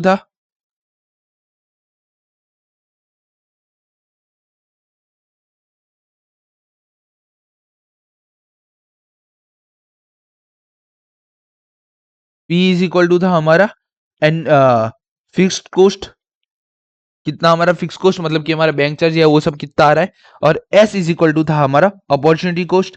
तो अपॉर्चुनिटी कॉस्ट तो हमें दे दिया है सम के अंदर 15% पर एनम, ठीक है। जो हमने यहाँ पे लिखा, यहाँ पे जो है हमारा अपॉर्चुनिटी कॉस्ट वो तो सेम ही रहेगा। देन बैंक चार्ज हमें दिया है ₹10, तो हमारा फिक्स कॉस्ट कितना है ₹10 पर ट्रांजेक्शन। अब सम के अंदर एनुअल कैश का रिक्वायरमेंट कैसे ढूंढे वो नहीं दिया है। अब देख लो एनुअल कैश हमें नहीं दिया कि कितना हमें कैश का रिक्वायरमेंट है। अब एनुअल कैश के लिए क्या बोला है वो मैं बता देता हूं। Creditors are paid through net banking, जो भी हमारा क्रेडिटर्स का पेमेंट होता है वो नेट बैंकिंग से होता है, ठीक है। And all other expenses are incurred in a cash which is withdraw from the bank, और कोई भी अदर कैसेस हमारे यहाँ कैसे इंकर्ड होती है फ्रॉम द बैंक। तो जो भी हमारे कितने हैं हमारे पास, वेजिस हमारा एक एक्सपेंस है, एक हमारा कैश मैन्युफैक्चरिंग एक्सपेंस है, और ये एडमिन एक्सपेंस है। ये तीनों हमारा कैश एक्सपेंस है, ठीक है। ये तीनों हमारा कैश एक्सपेंस हो जाएगा। तो इन तीनों का टोटल हमें हमारा कैश बैलेंस के लिए मिल जाएगा, ठीक है। तो अगर मुझे कैश बैलेंस चाहिए तो मुझे क्या करना पड़ेगा, इन तीनों का टोटल हमें करना पड़ेगा, ठीक है। तो वो कर लेते हैं। 12 लाख प्लस 3 लाख प्लस 2,40,000 इतना हम कैश यूज करते हैं, प्लस 3 लाख प्लस 2,40,000। तो ये आपका टोटल कैश बैलेंस कितना हो जाएगा, ये आपका टोटल कैश बैलेंस हो जाएगा 12 प्लस 3 प्लस 2.4 17,40,000। 17,40,000। अब कुछ आके मेरे को बोलेंगे कि हमने बैंक बैलेंस क्यों नहीं लिया है। तो बैंक बैलेंस के लिए क्या बोला है कि बैंक बैलेंस हमारा ₹12,00,000 ऑन एन एवरेज हम बैलेंस रखते ही है। मतलब कि एवरेज बैलेंस का मीनिंग क्या होता है, इतना हमारे अकाउंट में आपको पूरे साल में कभी भी मिल ही जाएगा बैलेंस। तो बैंक बैलेंस के लिए तो उन लोगों ने बोल दिया हम 12 लाख रुपए लगते हैं, बट हमारे पास किसके लिए जानकारी नहीं है, हमारे पास कैश के लिए जानकारी नहीं थी। तो यहाँ पे एक लाइन छोड़ के हमारा बैंक बैलेंस आ जाएगा 12 लाख रुपए, ओके, ठीक है। वहां पे एक शब्द का यूज किया है एवरेज। एवरेज का मीनिंग होता है पूरे साल में हम है ना 12 लाख रुपए ऑन एन एवरेज रखते ही रखते हैं। मतलब कि अगर बैंक बैलेंस मुझे महीने का देखना है तो हो सकता है कि वो पर मंथ 12 लाख हो सकता है। एवरेज का मीनिंग कुछ भी हो सकता है। तो हम एवरेज को क्या मान रहे हैं यहाँ पे कि इतना तो हमारा वर्किंग कैपिटल लगा ही रहता होगा 12 लाख रुपए का बैंक बैलेंस से हर साइकिल के अंदर। तो 12 लाख हो गया, और कैश बैलेंस हमें ढूंढना है। तो कैश बैलेंस के लिए हम वर्किंग नोट 2 बना रहे हैं। तो C is equal to 2 × 17,40,000 into ₹10 divide by 0.15। कैसे ये सब कुछ किया वो पता चला। सबसे पहले हमें बैंक के लिए तो बोल दिया कि भाई बैंक बैलेंस तो हम 12 लाख ऑन एन एवरेज रखते, तो बैंक बैलेंस उठा के हमने वहां पे रख दिया, ठीक है। अब बैंक का पता चल गया, लेकिन अभी तक कैश का नहीं पता चला। लेकिन कैश के लिए उन्होंने क्या बोला, ऑल अदर एक्सपेंस आर इंकर in cash withdraw from the bank. सारे जो अदर एक्सपेंस है हमारे वो हम कैश से इनकर करते हैं और जिसका हम विड्रॉ करते हैं बैंक से। मतलब वेजिस, कैश मैन्युफैक्चरिंग और एडमिन, ये सारा कैश पेमेंट होता है। टोटल कैश पेमेंट कितना होता है 17,40,000। मतलब कि हमारा एनुअल रिक्वायरमेंट कितना होगा 17,40,000 का हमारा एनुअल रिक्वायरमेंट होगा, ठीक है। C is equal to 2 × 17,40,000 into ₹10 divide by 0.15 under root. तो ये आपका हो जाएगा 15,231 रुपए, 15,231.54। तो ये आपका हो जाएगा 15,232 रुपए, ठीक है। ₹1 अगर आगे पीछे होगा ना तो कोई मार्क्स नहीं काटेगा। 15,232 रुपए। तो हमें हमारा कैश बैलेंस मिल गया, बैंक बैलेंस मिल गया, ईओक्यू से हमें हमारा रॉ मटेरियल मिल गया। अब क्या हमारा बाकी रह जाता है, अब finish goods are held in stock 1 month. Finish goods हमारे बाकी रह गए, तो एफजी वो 1 मंथ के लिए रहते हैं। अब एफजी के लिए हम कौन सा अमाउंट लेते, हम ये वाला अमाउंट लेंगे 65,40,000 रुपए। और कितने मंथ के लिए था, 1 मंथ के लिए हेल्ड हुआ था, तो 65,40,000 इंटू 1/12, तो ये हमारा हो गया 5,45,000 रुपए। अब एक बार सब में देख लेते, और कोई चीज तो हमारी बाकी नहीं रह गई है 20% मार्जिन सेफ्टी के अलावा।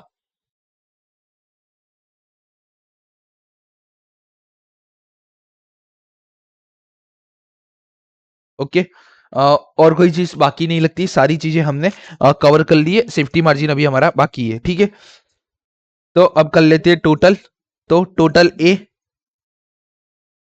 तो ए का टोटल कितना होगा, 5,65,000 plus 8,1975 plus 5,45,000 plus 12 lakh plus 5,15,232, तो ये हमारा हो जाएगा 24,07,207, 24,07,207, ये हमारा असेट का टोटल हो गया। अब लाइबिलिटी का टोटल करते, तो टोटल बी 50,000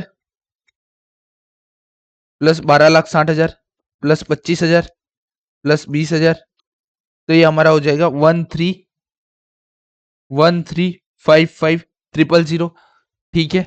और हमारा वर्किंग कैपिटल आ जाएगा बिफोर बिफोर मार्जिन सेफ्टी, आप पूरा लिखना मार्जिन सेफ्टी, तो 13,55,000 माइनस 24,07,207, तो ये आपका हो जाएगा 105,22,105,2207। और आपका मार्जिन सेफ्टी हो जाएगा, मार्जिन सेफ्टी हमें कितना रखना है, assume 20% of safety margin at the rate 20%, तो इसका 20% हमारा हो जाएगा 210,441 plus is equal to total working capital,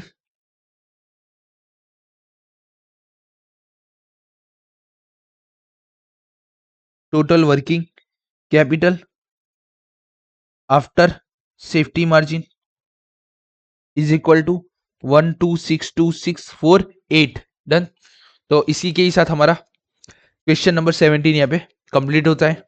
अब नेक्स्ट क्वेश्चन हम देखते हैं, मैं ढूंढ के रखता हूँ कौन सा नेक्स्ट क्वेश्चन हमें करना है। हाँ, एक ये एमटीपी नहीं है,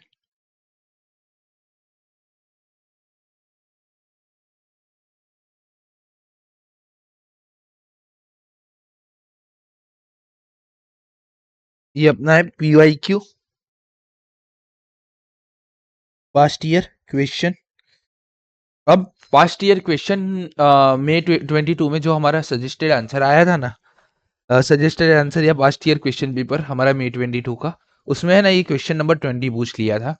ये क्वेश्चन 20 पूरा का पूरा इंटरलिंक करता है कोस्टिंग के ईयूक्यू के कॉन्सेप्ट के साथ। मैं आपको यहाँ पे करवा देता हूँ, लेकिन ये देखो, a company require 36,000 units product per year at a cost ₹100, ये आपका आ गया ऑर्डरिंग कॉस्ट का ओ, नहीं सॉरी, ये आपका selling price per unit, okay. Ordering cost per unit था ओ 240, कैरिंग कॉस्ट सी आपको दे दिया था 4.5% per year, normal lead time 25 days and safety stock is nil, कि नॉर्मली हम 25 डेज का स्टॉक नॉर्मली हम 25 डेज का स्टॉक रखते, एंड नॉर्मली हम 25 डेज का स्टॉक रखते हैं, और सेफ्टी स्टॉक हमारा 0 है, ठीक है। कैलकुलेट क्या करने को बोला है, reorder inventory level EOQ, and if the supplier 1% discount for the purchase in a lot of 9,000 units और more, should the company accept the proposal. तो ये पूरा का पूरा कोस्टिंग के बेस का सम था, हम यहाँ पे फटाफट आपको बता देते हैं क्या कैसे है, बट पूरा कोस्टिंग के बेस का ये सम है। क्वेश्चन नंबर 20, ठीक है।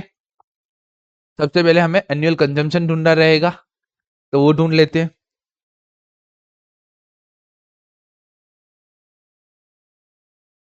EOQ का फॉर्मूला है हमारा 2AO upon 2AO upon C, ठीक है। अब हमें 36 यूनिट्स बुलाए इन्होंने। सबसे पहले है ना calculate the economic order quantity, सबसे पहले हमें इकोनॉमिक ऑर्डर क्वांटिटी ढूंढना है। तो ए हमारे पास है 36 यूनिट्स, 36,000 यूनिट्स। ऑर्डर कोस्ट हमारा है, ऑर्डर कोस्ट हमारा है 250 रुपीज।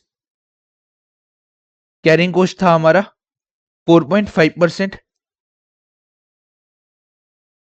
एक्चुअली सबसे पहले हम ये वाला ढूंढ रहे हैं, इजी है इसलिए। ठीक है, अब EOQ is equal to 2 into 36,000 units into 250 divide by 4.5%, जिसे हम 4.5% को हम लिख सकते हैं 0.0 4.5, या अभी रखो आप 4.5% ही रखो।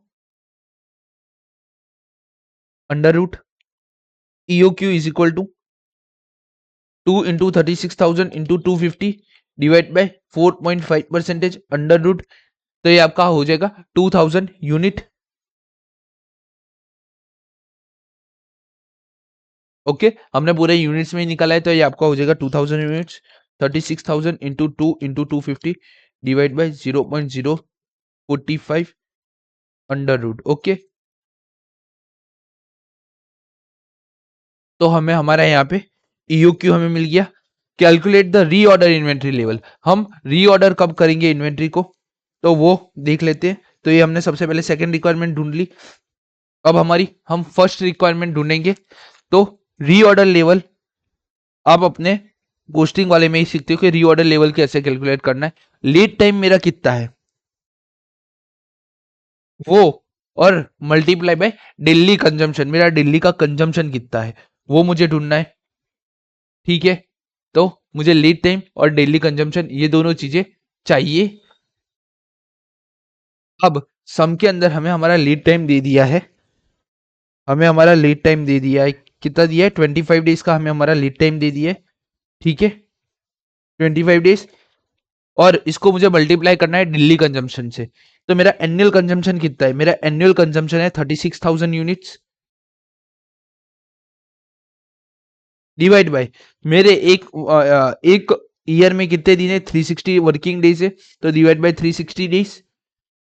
ठीक है, 25 इंटू 36,000 डिवाइड बाई 360, तो ये मेरा आ जाएगा 2,500 units.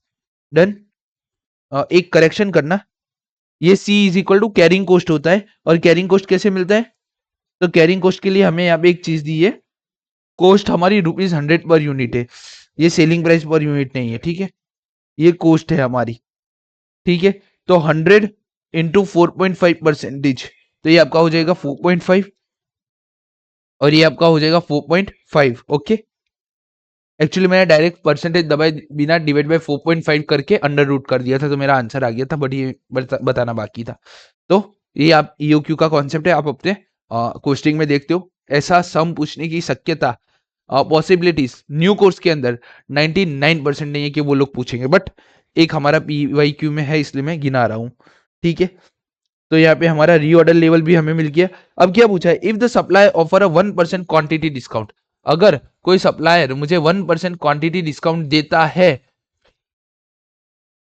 Discount for a purchase in lot of 9,000 units और मोर, 9,000 से ज्यादा के यूनिट्स अगर मैं परचेज करूंगा उससे एक साथ में, तो वो मुझे बोलता है कि भाई 1% डिस्काउंट ले लेना।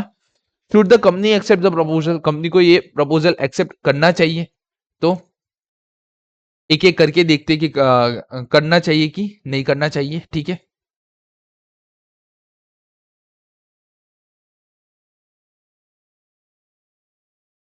तो थर्ड, यहां हम कैलकुलेशन करेंगे as per EOQ, as per EOQ और एज पर डिस्काउंट। सबसे पहले हम क्या कैलकुलेट करेंगे, हम सबसे पहले कैलकुलेट करेंगे परचेस कॉस्ट।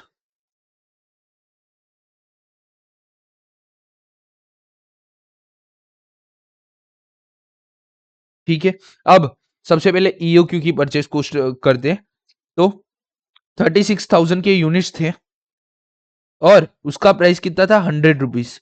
तो 36,000 इंटू 100, तो ये आपका हो जाएगा 36 लाख रुपीज। डन। अब डिस्काउंट में उससे क्या बोला भाई, डिस्काउंट में उससे क्या बोला मुझे कि अगर 9000 यूनिट्स और मोर, मतलब कि हम 9000 यूनिट्स पकड़ेंगे, अगर मैं 9000 यूनिट खरीदूंगा तो वो मुझे 1% का क्वांटिटी डिस्काउंट देगा। तो 9000 36,000 यूनिट, एनुअल तो मुझे 36,000 यूनिट ही परचेस करने, इनटू अब मेरा यहाँ पे जो प्राइस है ना वो चेंज हो जाएगा, 100 माइनस 1% क्वांटिटी डिस्काउंट, मतलब ये हमारा मेरा हो जाएगा 99, 36,000 इंटू 99, तो ये मेरा हो जाएगा 356,400। Done.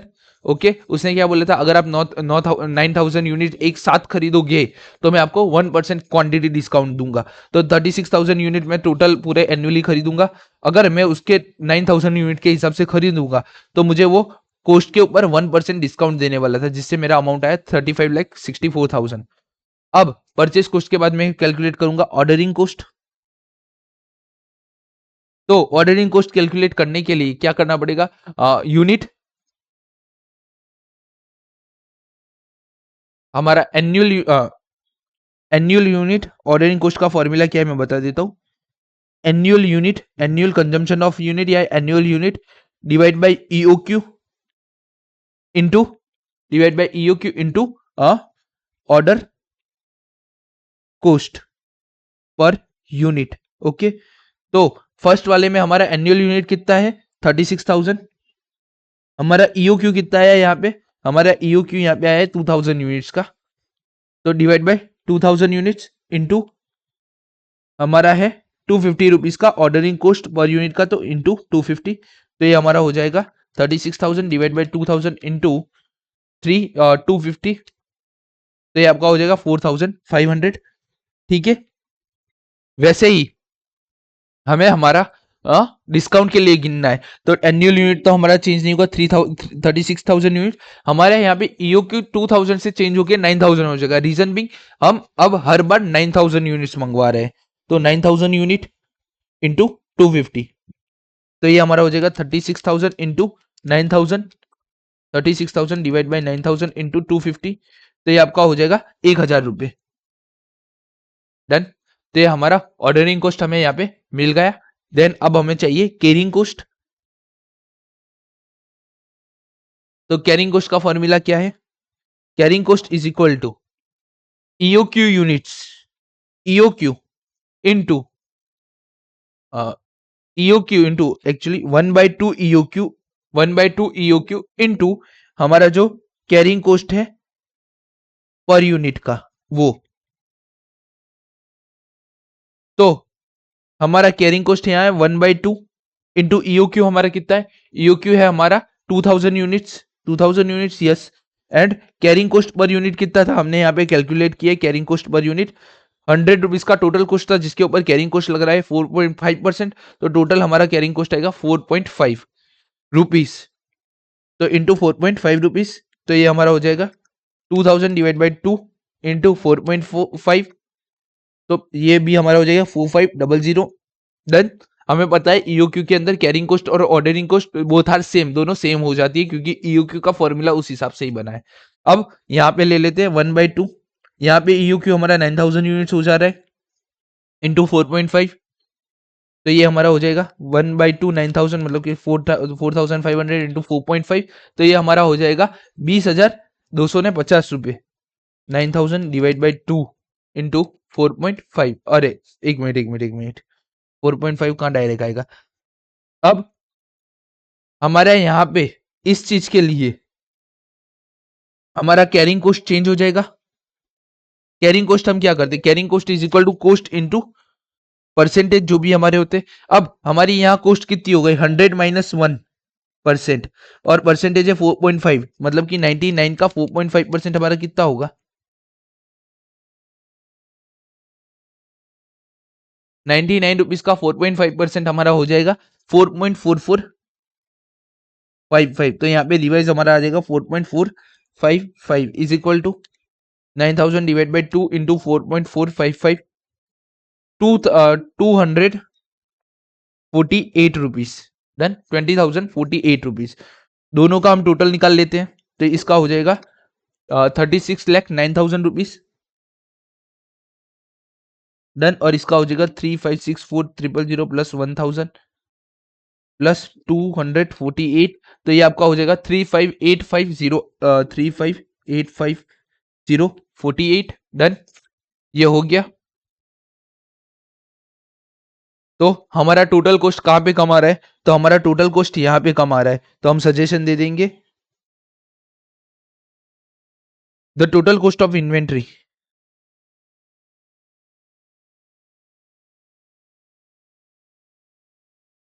The total cost of inventory is lower if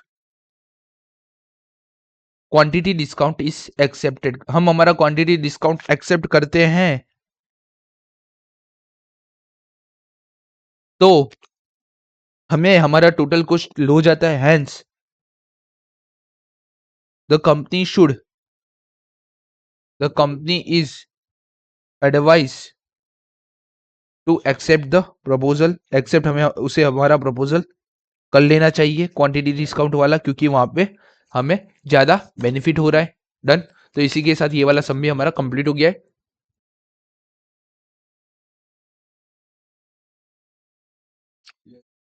pure costing का कॉन्सेप्ट था, अगर समझ में ना आया हो तो अपना कोस्टिंग का बुक उठाना और वहां से देख के कर लेना, ठीक है। कोई इसमें बड़ा अपना रॉकेट साइंस नहीं था, ठीक है। नेक्स्ट क्वेश्चन की तरफ अब हम नेक्स्ट क्वेश्चन की तरफ अब हम बढ़ते हैं। क्वेश्चन 22 अब स्टार्ट कर रहे हैं हम। तो क्वेश्चन 22 क्या बोलते हैं? एक छोटू सा समय, एक 5 मार्क्स का समय। प्रिपेयर करो एक working capital estimated to finance an activity level 52,000 units a year and 50 week एक ईयर में हमारे होंगे। Based on following data, raw material 400 rupees per unit, direct wages दे दिया, ओवरहेड दे दिया, और ओवरहेड सेलिंग एंड डिस्ट्रीब्यूशन से मैन्युफैक्चरिंग का ओवरहेड दे दिया, और ओवरहेड हमें सेलिंग एंड डिस्ट्रीब्यूशन का दे दिया। मतलब क्या होगा, ये हमारा ये हमारा टोटल कॉस्ट में जाएगा, टोटल कॉस्ट में जाएगा। और ये वाला जो है वो कॉस्ट फॉर सेल के अंदर जाएगा, क्योंकि ये हमारा सेलिंग एंड डिस्ट्रीब्यूशन का है, ठीक है। Okay, done. Then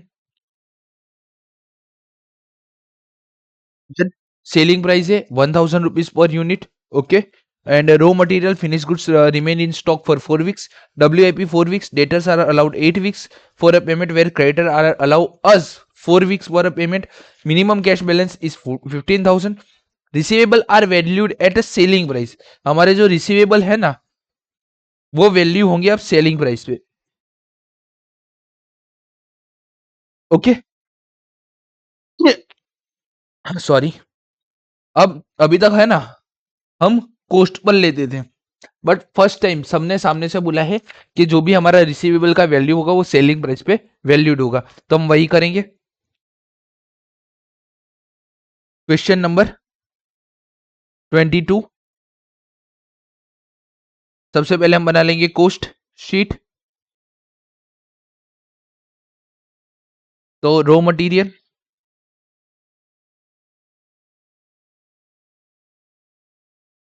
raw material 400, 150,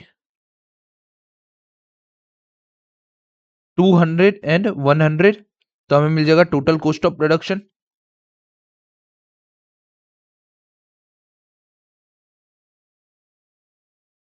total cost of production हमारा हो जाएगा 400 प्लस 150 प्लस 200 प्लस 100, ये हमारा हो जाएगा 850, जिसमें से हम प्रॉफिट ऐड कर देंगे, तो हमें मिल जाएगा सेलिंग प्राइस।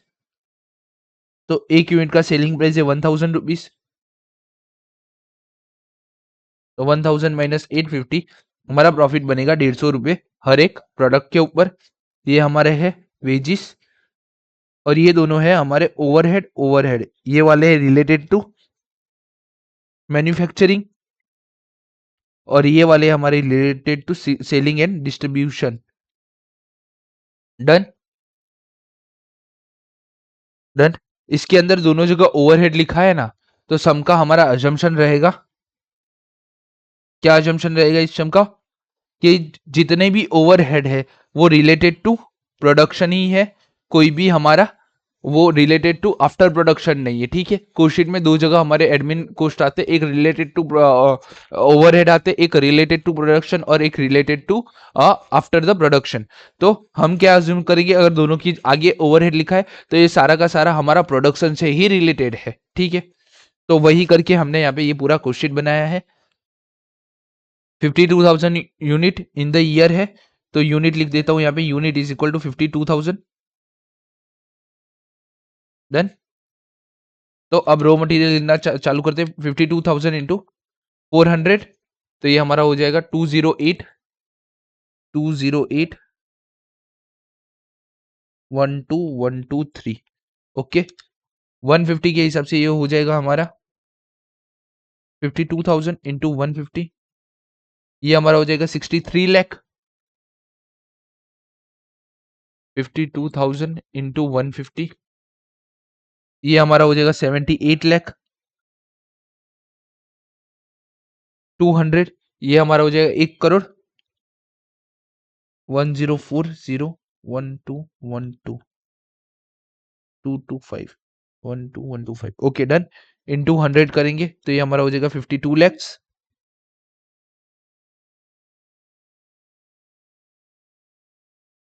ये हमारा इन टोटल में हो जाएगा 4 crore 42 lakhs.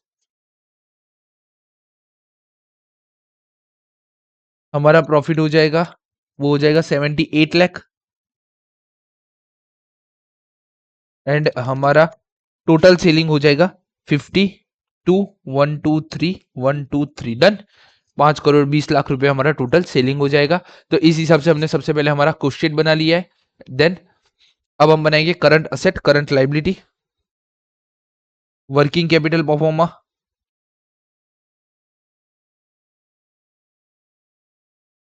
Current assets, then हमारा एक बनेगा current liabilities,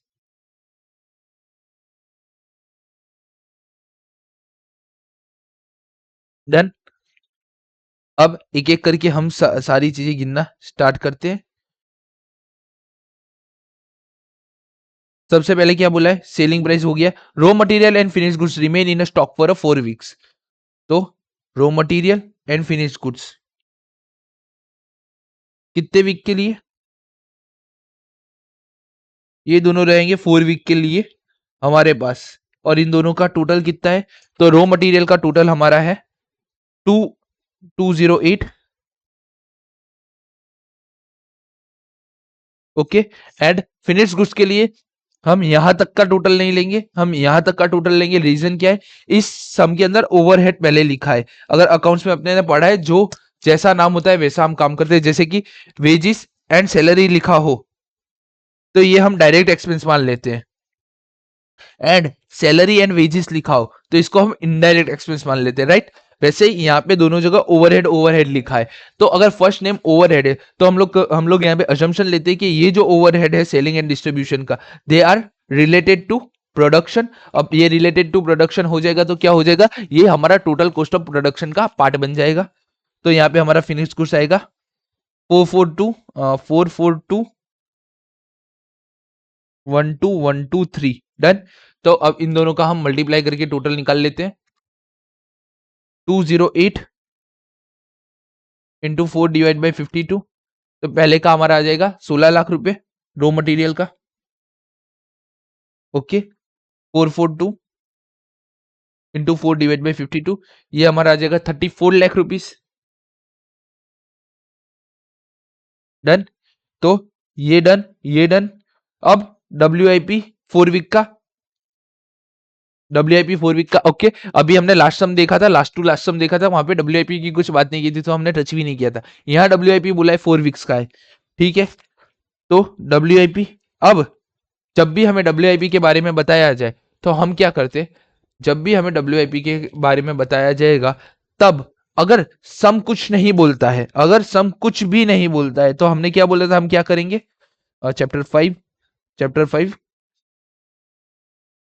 if in the sum nothing specify for WIP then take raw material 100%, labor 50% and overhead 15%।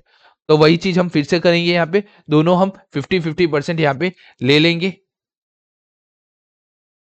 Raw material हमारा कैसे बनेगा? तो डब्ल्यूआईपी हमारा कैसे बनेगा?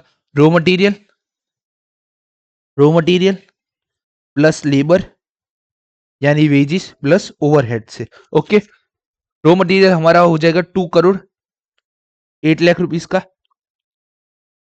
और डब्ल्यूआईपी के लिए कितने लेने? 4 वीक्स लेने, तो इंटू 4 डिवाइड बाई 52। लेबर के लिए हमारे वेजेस कितना है? 78 लाख का, तो वेजेस ले लो 78 lakh rupees into 4 divide by 52। Done. And overhead, अब ओवरहेड ये भी रिलेटेड टू प्रोडक्शन है, ये भी रिलेटेड टू प्रोडक्शन है, बट इसमें से कौन सा ओवरहेड हमारा रिलेटेड टू डब्ल्यूआईपी होगा? तो रिलेटेड टू डब्ल्यूआईपी से वेजेस वाला ही पोर्शन जो हमारा ओवरहेड है ये वाला मैन्युफैक्चरिंग के रिलेटेड, जो भी हमारा मैन्युफैक्चरिंग के रिलेटेड ओवरहेड है वही हमारे डब्ल्यूआईपी से रिलेट कर पाएगा। तो यहाँ का ये वाला जो है 1 करोड़ 4 लाख, सिर्फ उतना ही ओवरहेड हम यहाँ पे लिखेंगे। Done. 1 crore 4 lakh, 1 crore 4 lakh into 4 divide by 52। Done. तो डब्ल्यूआईपी में याद रखना, फिनिश गुड्स में है ना, हमने रिलेटेड टू प्रोडक्शन का अजम्पशन लिया है, जबकि डब्ल्यूआईपी में सिर्फ लेबर प्लस ओवरहेड लगता है, लेकिन ओवरहेड कौन सा लगेगा? जो हमारा मैन्युफैक्चरिंग इंडस्ट्री का है, सिर्फ वही लगेगा।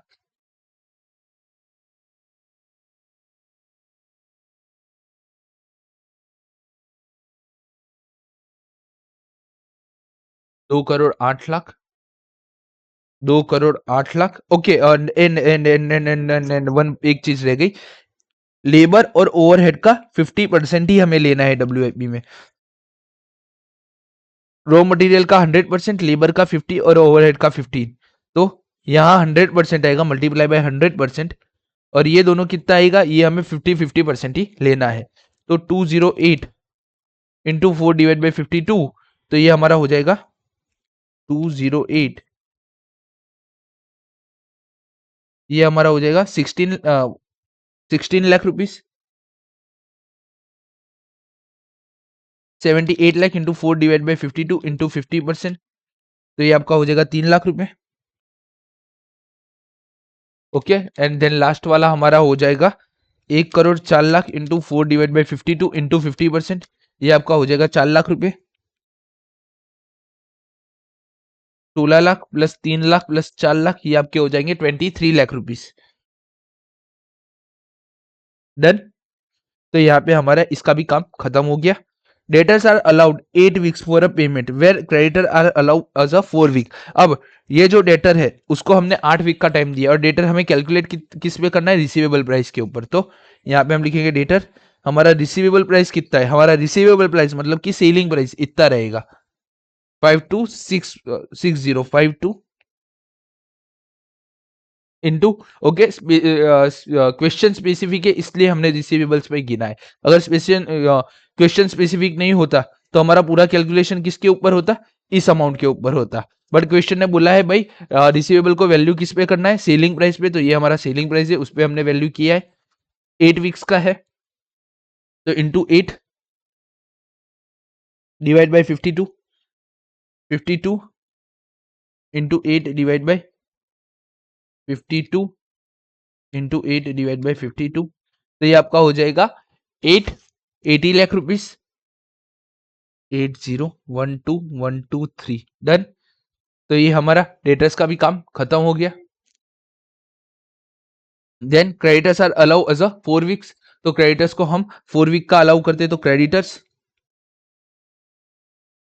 क्रेडिटर्स के लिए हमें रॉ मटेरियल देखना है। 2 करोड़ 8 लाख का रॉ मटेरियल है, और उसके लिए कितने वीक दिए? 4 weeks. 4 divide by 52, 2 crore 8 lakh into 4 divide by 52, तो ये आपका हो जाएगा 16 लाख रुपए। डन। तो ये वाला पोर्शन भी हमारा खत्म हो गया। मिनिमम कैश बैलेंस 50,000, तो कैश बैलेंस 50,000। इसके अलावा इस सब में कुछ भी हमारा बाकी नहीं है, तो टोटल कर लेते हैं। टोटल ए, और इसी को मैं बोल दूंगा B. 16 lakh plus 34 lakh plus 23 lakh plus 80 lakh plus 50,000, ये आपका हो जाएगा 15,35,000। 1 करोड़ 53 लाख 50,000, 1 करोड़ 53 लाख 50,000। और हमारा नेट वर्किंग कैपिटल आ जाएगा, net working capital minus 16 lakh करूंगा तो ये आ जाएगा 1,37,50,000। डन, 1,37,50,000। और इसी के साथ क्वेश्चन 22 हमारा कंप्लीट होता है। यहाँ पे हमारा असम्पशन था ओवरहेड रिलेटेड टू प्रोडक्शन है, इसलिए फिनिश गुड्स में हमारा COGS आ जाएगा। Done, total cost of production जिसे हमने बोल दिया था। बट WIP गिनते समय हमें ओवरहेड सिर्फ मैन्युफैक्चरिंग के रिलेटेड ही लेने हैं, सेलिंग एंड डिस्ट्रीब्यूशन के रिलेटेड नहीं लेने हैं। डन, क्योंकि WIP ही है। ओके डन, तो इसी के साथ हमारा क्वेश्चन नंबर 22 यहाँ पे खत्म हो जाता है। अब हमारा नया क्वेश्चन हम स्टार्ट करेंगे। क्वेश्चन 26 आपको मैं एक्सप्लेन कर देता हूँ। ये आपका होमवर्क होगा आज का, ठीक है। हमने ऐसे दो सम ऑलरेडी गिन चुके थे हमारे लास्ट लेक्चर के अंदर। रो मटेरियल 260 का है, डायरेक्ट लेबर हमारा 120 का है, ओवरहेड 200, 585 का टोटल कॉस्ट हुआ, प्रॉफिट हुआ 75 का और सीलिंग प्राइस हमें मिल गया 660 का, ठीक है। कंपनी को रो मटेरियल रखना है ऑन एवरेज 4 वीक का, तो हमारा 4 वीक का रो मटेरियल जाएगा। WIP on average 1 week, WIP हमारा होगा 1 वीक का, तो इन तीनों का 1 वीक होगा हमारा। And finish goods in stock on average of 2 weeks, तो ये 585 के हिसाब से जो भी आएगा उसका 2 वीक होगा। Done, creditor allowed by supplier is 3 week and the company allow 4 week, तो क्रेडिटर ने हमें अलाउ किया है, मतलब कि रो मटेरियल का जो अमाउंट आएगा उसका हमारा 3 वीक का हम कैलकुलेशन करेंगे। Then company allow 4 week credit to the debtors, इस टोटल अमाउंट का हम 3 वीक के लिए डेटर्स के लिए कैलकुलेशन करेंगे। ये क्रेडिटर्स का कैलकुलेशन था, ये रो मटेरियल का कैलकुलेशन था, ये 1 वीक वाला WIP का कैलकुलेशन था, और ये 2 वीक वाला फिनिश गुड्स के लिए कैलकुलेशन था, ठीक है। The lag payment of wages is 1 week, तो डायरेक्ट लेबर का टोटल करके उसका 1 वीक का हम पेमेंट गिनेंगे। अगर लेग है तो ये आउटस्टैंडिंग लाइबिलिटीज के अंदर जाएगा। Leg in payment of overhead expense is 2 weeks, तो ये ओवरहेड का 2 वीक्स का जो होगा वो करंट लाइबिलिटी में जाएगा एज आउटस्टैंडिंग ओवरहेड कॉस्ट के नाम से। The company sell 1/5 of output against the case, जो भी हमारा टोटल सेलिंग प्राइस सेल आएगा, टोटल सेल्स आएगा, उसका 1/5 हम कैश में दे देते हैं, ठीक है। और maintain a cash in hand, बाकी जो हमारा रहा 4/5 इतना ही हम क्रेडिट करते हैं। तो जब भी हम डेटर्स का कैलकुलेशन करेंगे तो जो भी हमारा डेटर होगा कॉस्ट का, वो हमें 4/5 लेना पड़ेगा, ठीक है। ऐसा सब हमने आगे देखा ही है।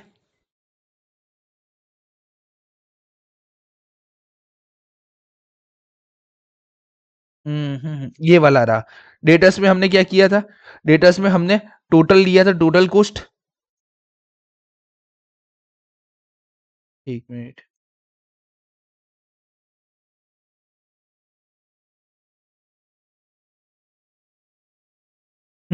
डेटर्स के हमने टोटल कॉस्ट ले लिया था, ये रहा हमारा टोटल कॉस्ट डेटर्स का। इसको थोड़ा ऊपर ही कर लेते हैं,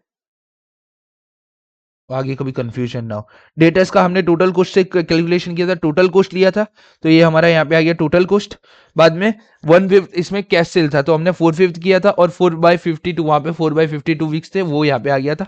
तो सेम यहाँ पे वही करना है। कैश इन हैंड हमें 2,70,000 बोल दिया है।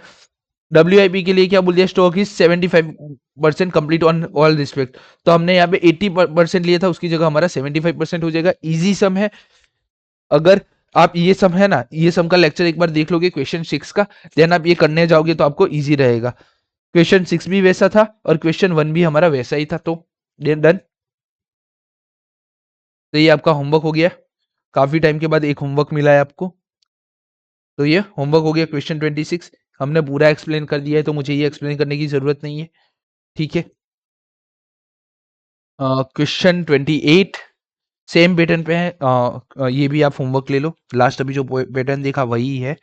क्या है, raw material, direct overhead, total cost, profit and selling price हमें दे दिया है। Company keeps raw material stock on average for 2 months, मतलब कि करंट असेट के अंदर रो मटेरियल आपका जाएगा 2 मंथ्स के हिसाब से। Then WIP on average for 3 months, WIP जो भी जाएगा raw material, wages and overhead का, इन सब का लगेगा 3 months. Finish goods in stock average 1 month, FG का जो भी अमाउंट होगा उसको 1 मंथ डिवाइड बाय 12 मंथ करेंगे। The credit allowed by supplier is 1.5 month. Okay, तो करंट लाइबिलिटी में हमारा क्रेडिटर आएगा जो होगा हमारा 1.5 मंथ का। Done. Company allows 2 month credit to its debtors, हमारे यहाँ पे आएगा डेटर्स। डेटर्स हम कोस्ट करेंगे टोटल कोस्ट के ऊपर, एफजी कोस्ट करेंगे हम टोटल कोस्ट के ऊपर, ठीक है। टोटल कोस्ट का हमारा आएगा कितना, कितना मंथ था, 2 months, 2 divide by 12 months. Then the lag payment of a wages in a 1 month, okay. Lag payment हो रहा है वेजिस का, तो यहाँ पे आएगा वेजिस इंटू 1/12, टोटल वेजेस का 1/12। Leg in payment of overhead expenses 1.5 month, तो यहाँ करंट लाइबिलिटी के अंदर ओवरहेड भी आ जाएगा 1.5 डिवाइड बाय 12 मंथ के हिसाब से। The company sell 25% the output against the cash, okay. तो कैश सेल है हमारा 25%, तो क्रेडिट सेल हमारा कितना होगा 75%। डन। तो ये जो हमारा डेटर्स होगा ना, यहाँ पे जो भी अमाउंट आएगा उसको 75% से कल मल्टीप्लाई कर दूंगा, तो डेटर्स का मुझे पीरियड मिल जाएगा, ठीक है। Maintain a cash in and bank balance together 1,50,000, यहाँ आ जाएगा बैंक 1.5 लाख रुपए।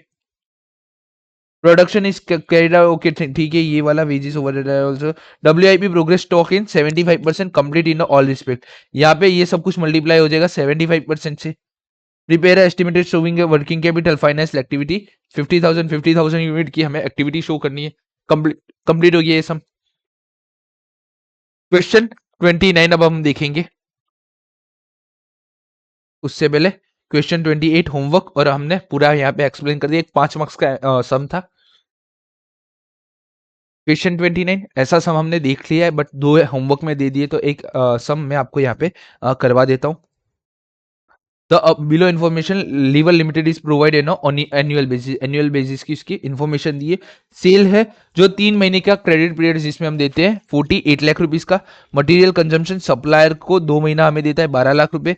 वेजेस पेड है 1 मंथ का लैग पीरियड है 9,60,000। Cash manufacturing expense paid on a 1 month arrear 12 lakh रुपए। Admin expense 1 month lag in payment 3,60,000। Sale promotion expense paid in a monthly in advance 1,20,000 रुपए। तो ये हमें डिटेल दिए। कोस्ट कोस्ट ढूंढने के लिए और करंट असेट और करंट लाइबिलिटी में लिखने के लिए यहाँ साइड में हमें है ना सारे के सारे फिगर्स भी दे दिए है, ठीक है। जनरली क्या होता है, ये वाला जो पोर्शन होता है इतना इतना इतना इतना इतना, ये यहाँ नीचे एक पैराग्राफ बना के देते हैं, बट इन लोगों ने इसमें क्या किया, इन द बॉक्स ही हमें दे दिया कोस्ट शीट के बाजू बाजू में ही। Company sell its product at a gross profit of 20%, ठीक है, मेरे को किसी काम का नहीं है। कंपनी कीप 2 मंथ का stock for a raw material current asset के लिए दे दिया है। 2 मंथ का stock of finish goods current liability के लिए दे दिया है। Depreciation is consider as a part of cost of production, depreciation को हम कंसिडर करेंगे part of cost of production का, ठीक है। डेप्री का अमाउंट दिया नहीं, तो आपको लगता है ये फिगर हमें कहीं काम में आएगा? डेप्री का हमें 1 रुपए का अमाउंट नहीं दिया है, तो ये फिगर हमें कहीं काम में आएगा, नहीं आएगा। मतलब कि ये सेंटेंस जो लिखा है वो कहीं काम में नहीं आएगा। ये अकाउंटिंग प्रॉफिट होता ना हमारे पास यहाँ दिया होता अकाउंटिंग P&L, तो हमें ये कंसीडर करके हमें माइनस करना पड़ता, बट ऐसा कुछ है नहीं। कैश बैलेंस हमें 1 लाख रखना है। Assume 50% of margin, compute the working capital requirement of the company on a cash cost basis, ठीक है। यहाँ पे सब कुछ कैश वाला ही चीज दिया है हमें, तो फिर ये वाला लाइन हमारा बेकार ही हो जाता है, किसी काम का है नहीं, ठीक है। और कैश कोस्ट बेसिस लिखा है, तो आपको लगता है कंपनी सेल इस product and gross profit of 20%, इसका भी कोई मीनिंग हो, ये दोनों लाइन का यहाँ कोई मीनिंग ही नहीं है। इग्नोर करो डब्ल्यूआईपी को हमें यहाँ पे पूरा इग्नोर करना है। फटाफट गिन लेते क्वेश्चन नंबर 29। क्वेश्चन नंबर 29, सबसे पहले क्या करेंगे, हम कोस्ट शीट बनाएंगे।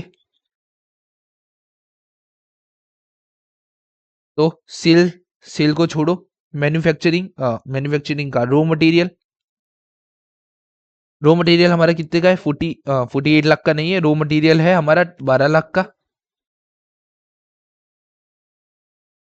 रॉ मटेरियल है 12 लाख का, प्लस वेजिस प्लस ओवरहेड। तो इस सब में हमारे वेजिस कितने, ये 12 लाख हो गया, वेजिस है हमारे 9,60,000, वेजिस है हमारे 9,60,000। और ओवरहेड है हमारे कैश मैन्युफैक्चरिंग एक्सपेंस, जिसे हमने बोला है यहाँ पे, तो यहाँ पे वही लिख देते, कैश मैन्युफैक्चरिंग एक्सपेंस जो है हमारे 12 लाख के, ओके। उसके बाद हमें दिया है एडमिन एक्सपेंस और सेल प्रमोशन एक्सपेंस, तो ये हमारा एडमिन एक्सपेंस और सेल प्रमोशन एक्सपेंस तो यहाँ आएगा नहीं। यहाँ हमारा क्या बनेगा, टोटल कॉस्ट ऑफ प्रोडक्शन, कि हमारा टोटल कॉस्ट ऑफ प्रोडक्शन क्या है वो हमारे यहाँ पे बन जाएगा। ऐसा हो रहा है, ठीक है।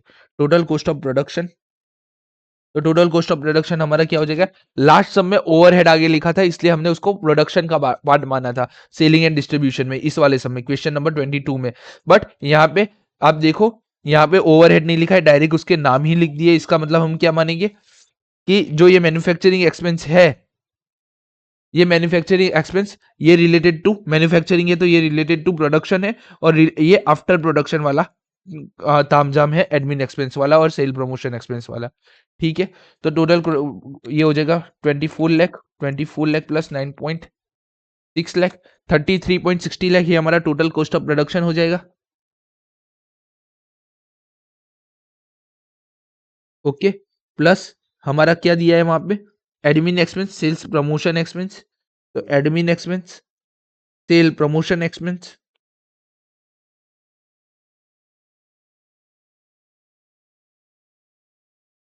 ठीक है, एडमिन एक्सपेंस हमारा कितना होगा, तो एडमिन एक्सपेंस हमारा है 3,60,000 और 2 लाख, 1,20,000 हमारा है सेल प्रमोशन एक्सपेंस। तो हमारा टोटल कॉस्ट ऑफ सेल क्या हो जाएगा, तो टोटल कॉस्ट ऑफ सेल हमारा हो जाएगा 33,60,000 plus 3,60,000 plus 1,20,000। Total cost of sale हो जाएगा 38,40,000। डन।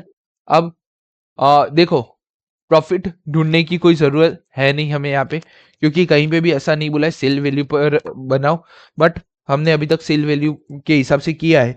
तो कंपनी सेल इस प्रोडक्ट एट जीपी 20%, कंपनी अपना प्रॉफिट कंपनी अपना प्रॉफिट कर रही है 20% जीपी के हिसाब से। तो 20% ग्रोस प्रॉफिट हमें ढूंढना है, तो हम कैसे ढूंढेंगे वो मैं बताता हूँ। Gross profit at the rate 20%, sale से हमारा वो हमें ढूंढना है। तो अब जीपी हमारा 20% है, ये 20% किस पे होगा, ऑन अ सेल पे। इसका मतलब क्या है, ये 100% है, ये 20% है, और ये वाला पोर्शन 80% है। अब मुझे डायरेक्ट सेल ढूंढना है, तो मैं क्या करूंगा, 38,40,000 इंटू 100 डिवाइड बाई 80।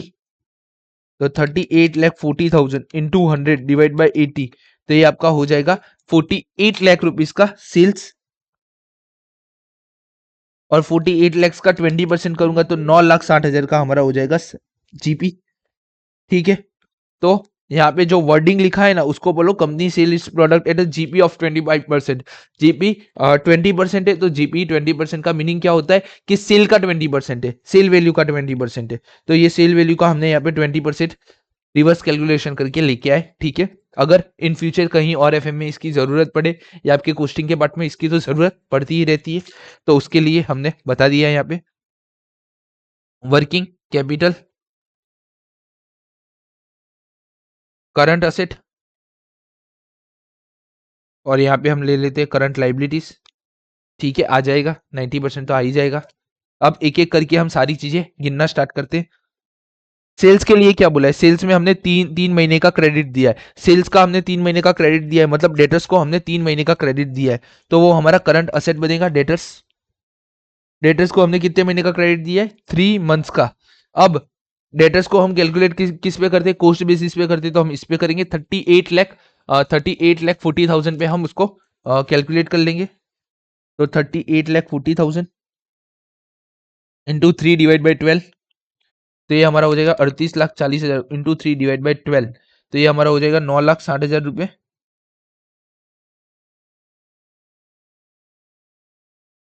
तो डेटर्स का केस हमारा खत्म हो गया। मटेरियल कंज्यूम्ड, सप्लायर, वर्डिंग पढ़ो, यहाँ पे सप्लायर लिखा है, सप्लायर ने हमें 2 महीने का क्रेडिट दिया है, तो 12 लाख पे मुझे 2 महीने का क्रेडिट मिला, तो ये मेरे क्रेडिटर्स हुए 12 लाख। उन्होंने 2 मंथ्स का क्रेडिट दिया, तो 12 लाख इंटू 2 डिवाइड बाई 12, तो ये आपका हो जाएगा 2 लाख रुपए। डन, तो ये भी हमारा कंप्लीट हो गया। वेजिस का पेमेंट हुआ है, लेग पेमेंट है 9,60,000 का, लेग पेमेंट है मतलब करंट लाइबिलिटीज क्रिएट होगा, वेजिस आउटस्टैंडिंग वेजिस 9,60,000 की, एक मंथ का लेग पेमेंट, एक मंथ का लेग पेमेंट है, तो 9,60,000 इंटू 1/12, ये आपका हो जाएगा 80,000 rupees. Cash manufacturing expense paid on a month arrear, arrear का मीनिंग भी हम इसको करंट लाइबिलिटी में लेके जाएंगे। Cash manufacturing expense,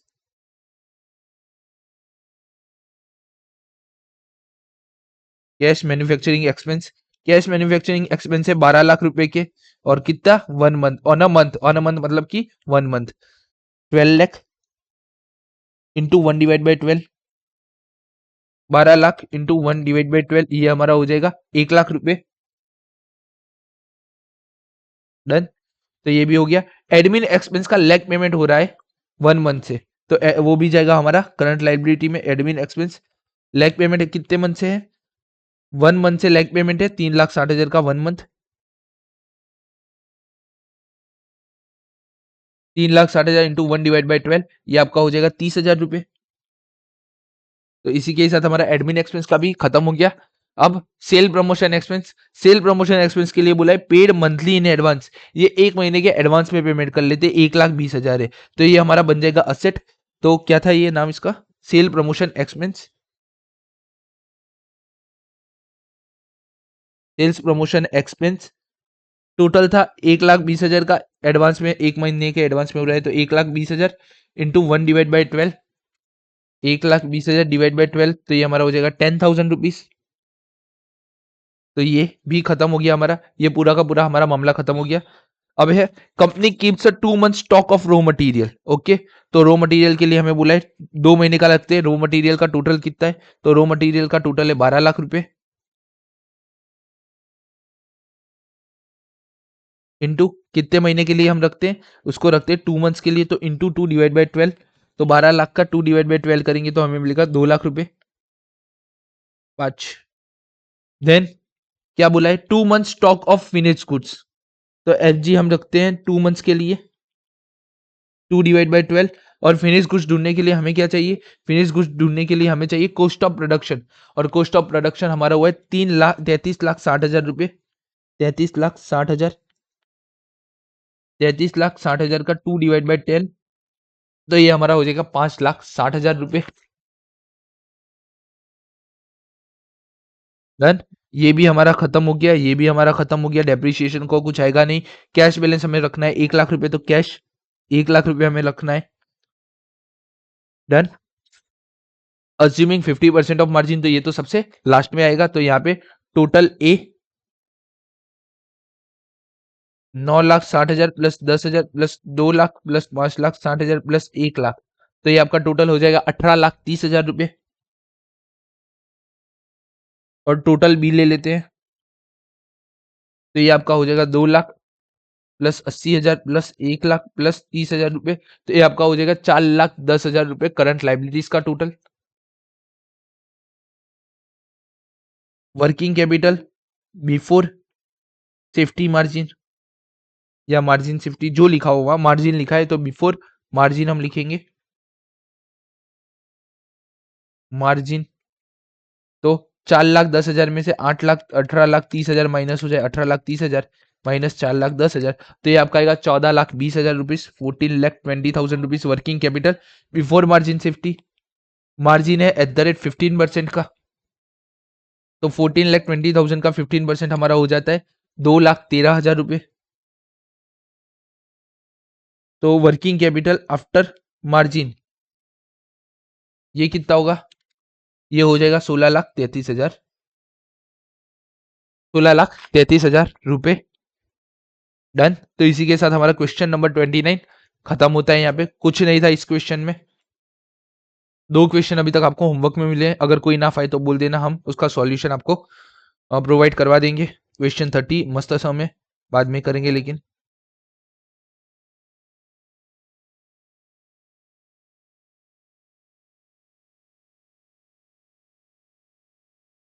question number 32 इसमें हम देखते हैं कि ये हमारा ऑपरेटिंग साइकिल मेथड वाला समय होमवर्क ले लेना, मैं यहीं पे बता देता हूँ कैसे क्या करना है।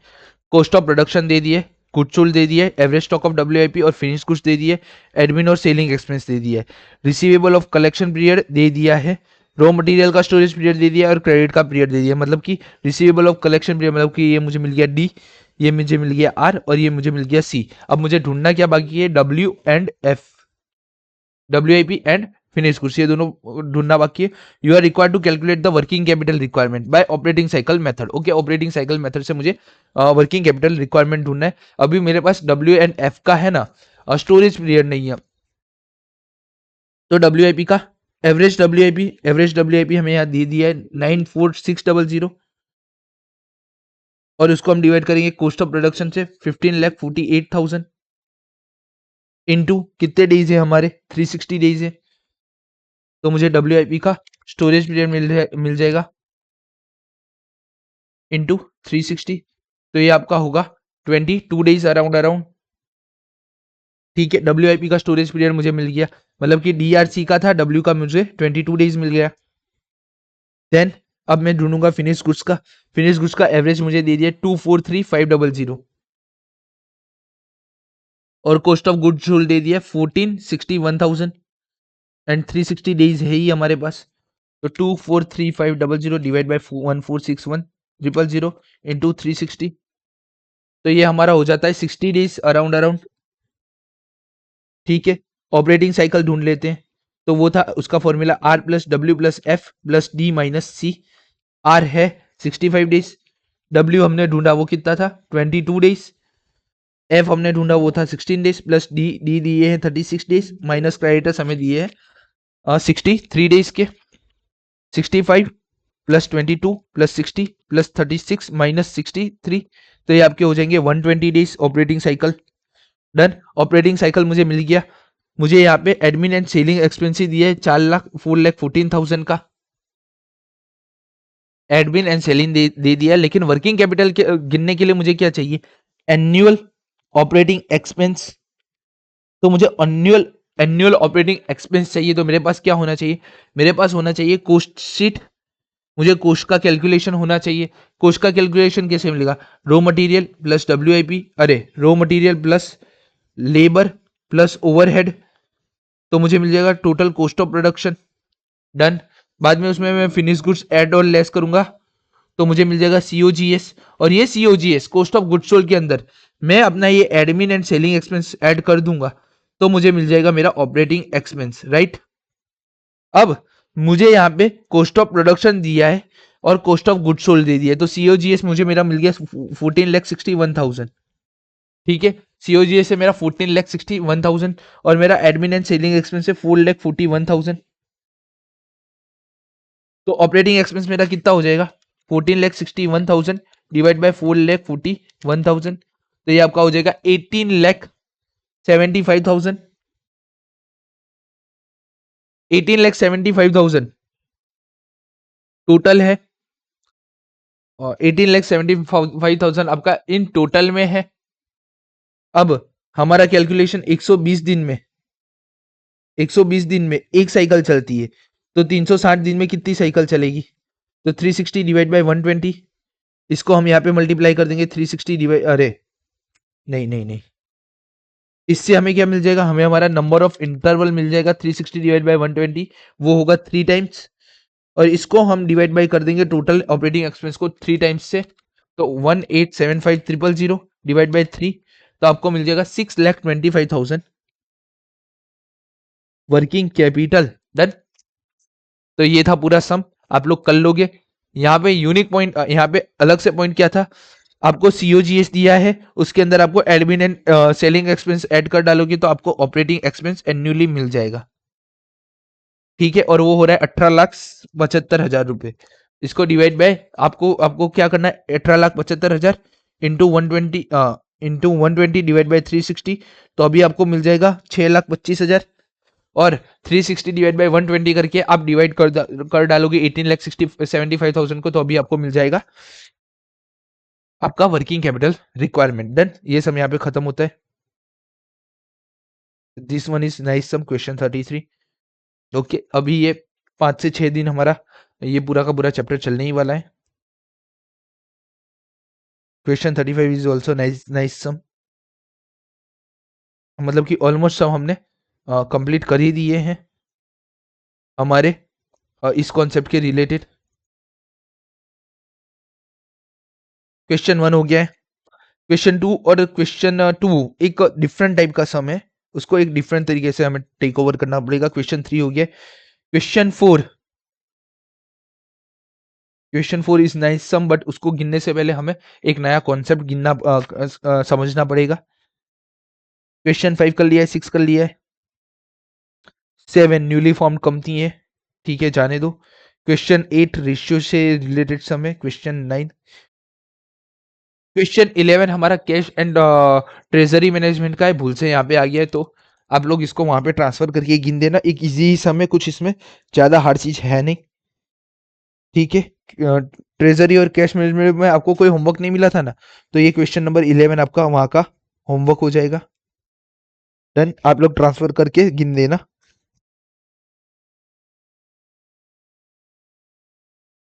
while applying for financing, okay. Question 12 is nice sum, but अभी नहीं, बाद में गिनेंगे उसको।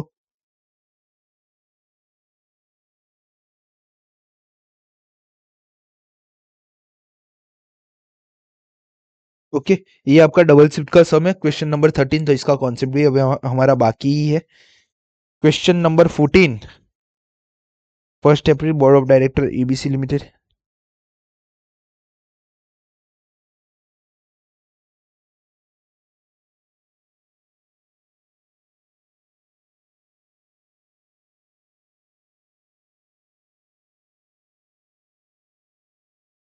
Cell of domestic export 3 month, okay. ये वाला अलग सम है। 17, 18 और 19 भी एक यूनिक सम के अंदर ही आता है। 20, 21, 21 किसका सम है? 21 है ना, आप लोग रिमूव ही कर दो। रीजन बीइंग है, फाइंड इन पेज, ये वाला है ना सम, रिमूव ही कर दो आप। Question 21,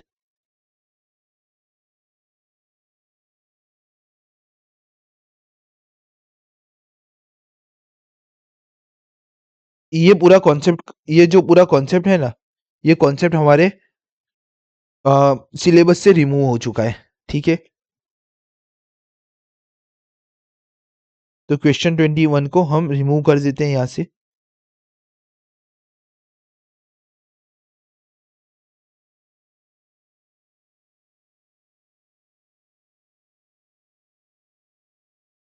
concept already remove from your syllabus,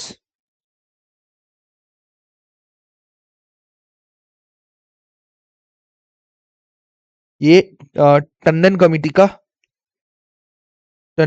का ये पूरा का पूरा सम था, बट वो तो अब रिमूव ही हो चुका है। टंडन कमेटी का कोई सम है ही नहीं आपके इस मॉड्यूल के अंदर। ये पूरा है ना कॉन्सेप्ट ही रिमूव हो चुका था। लास्ट टू लास्ट अटेम्प्ट में ये पूरा का पूरा उन लोगों ने कॉन्सेप्ट रिमूव कर दिया है, तो ठीक है, गिनने की कोई जरूरत नहीं है। 22 हो गया, 23, ओके डन, मतलब कि हमने ऑलमोस्ट सम देख ही लिए।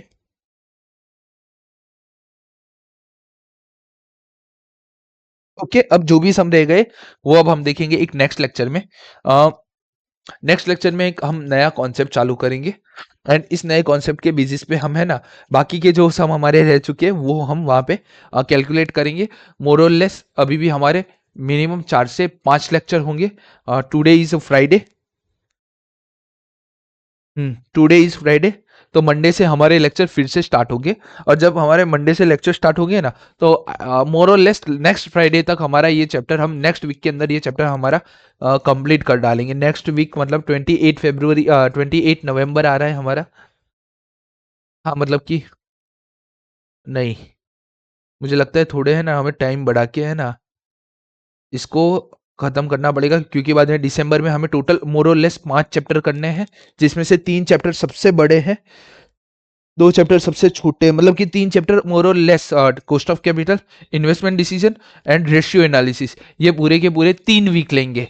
एंड उसके अलावा हमारा एक और चैप्टर रह जाता है डिविडेंड डिसीजन, और ये कैपिटल स्ट्रक्चर, हमने जो चैप्टर 1 देखा था उसका रह जाता है कैपिटल स्ट्रक्चर थियोरी।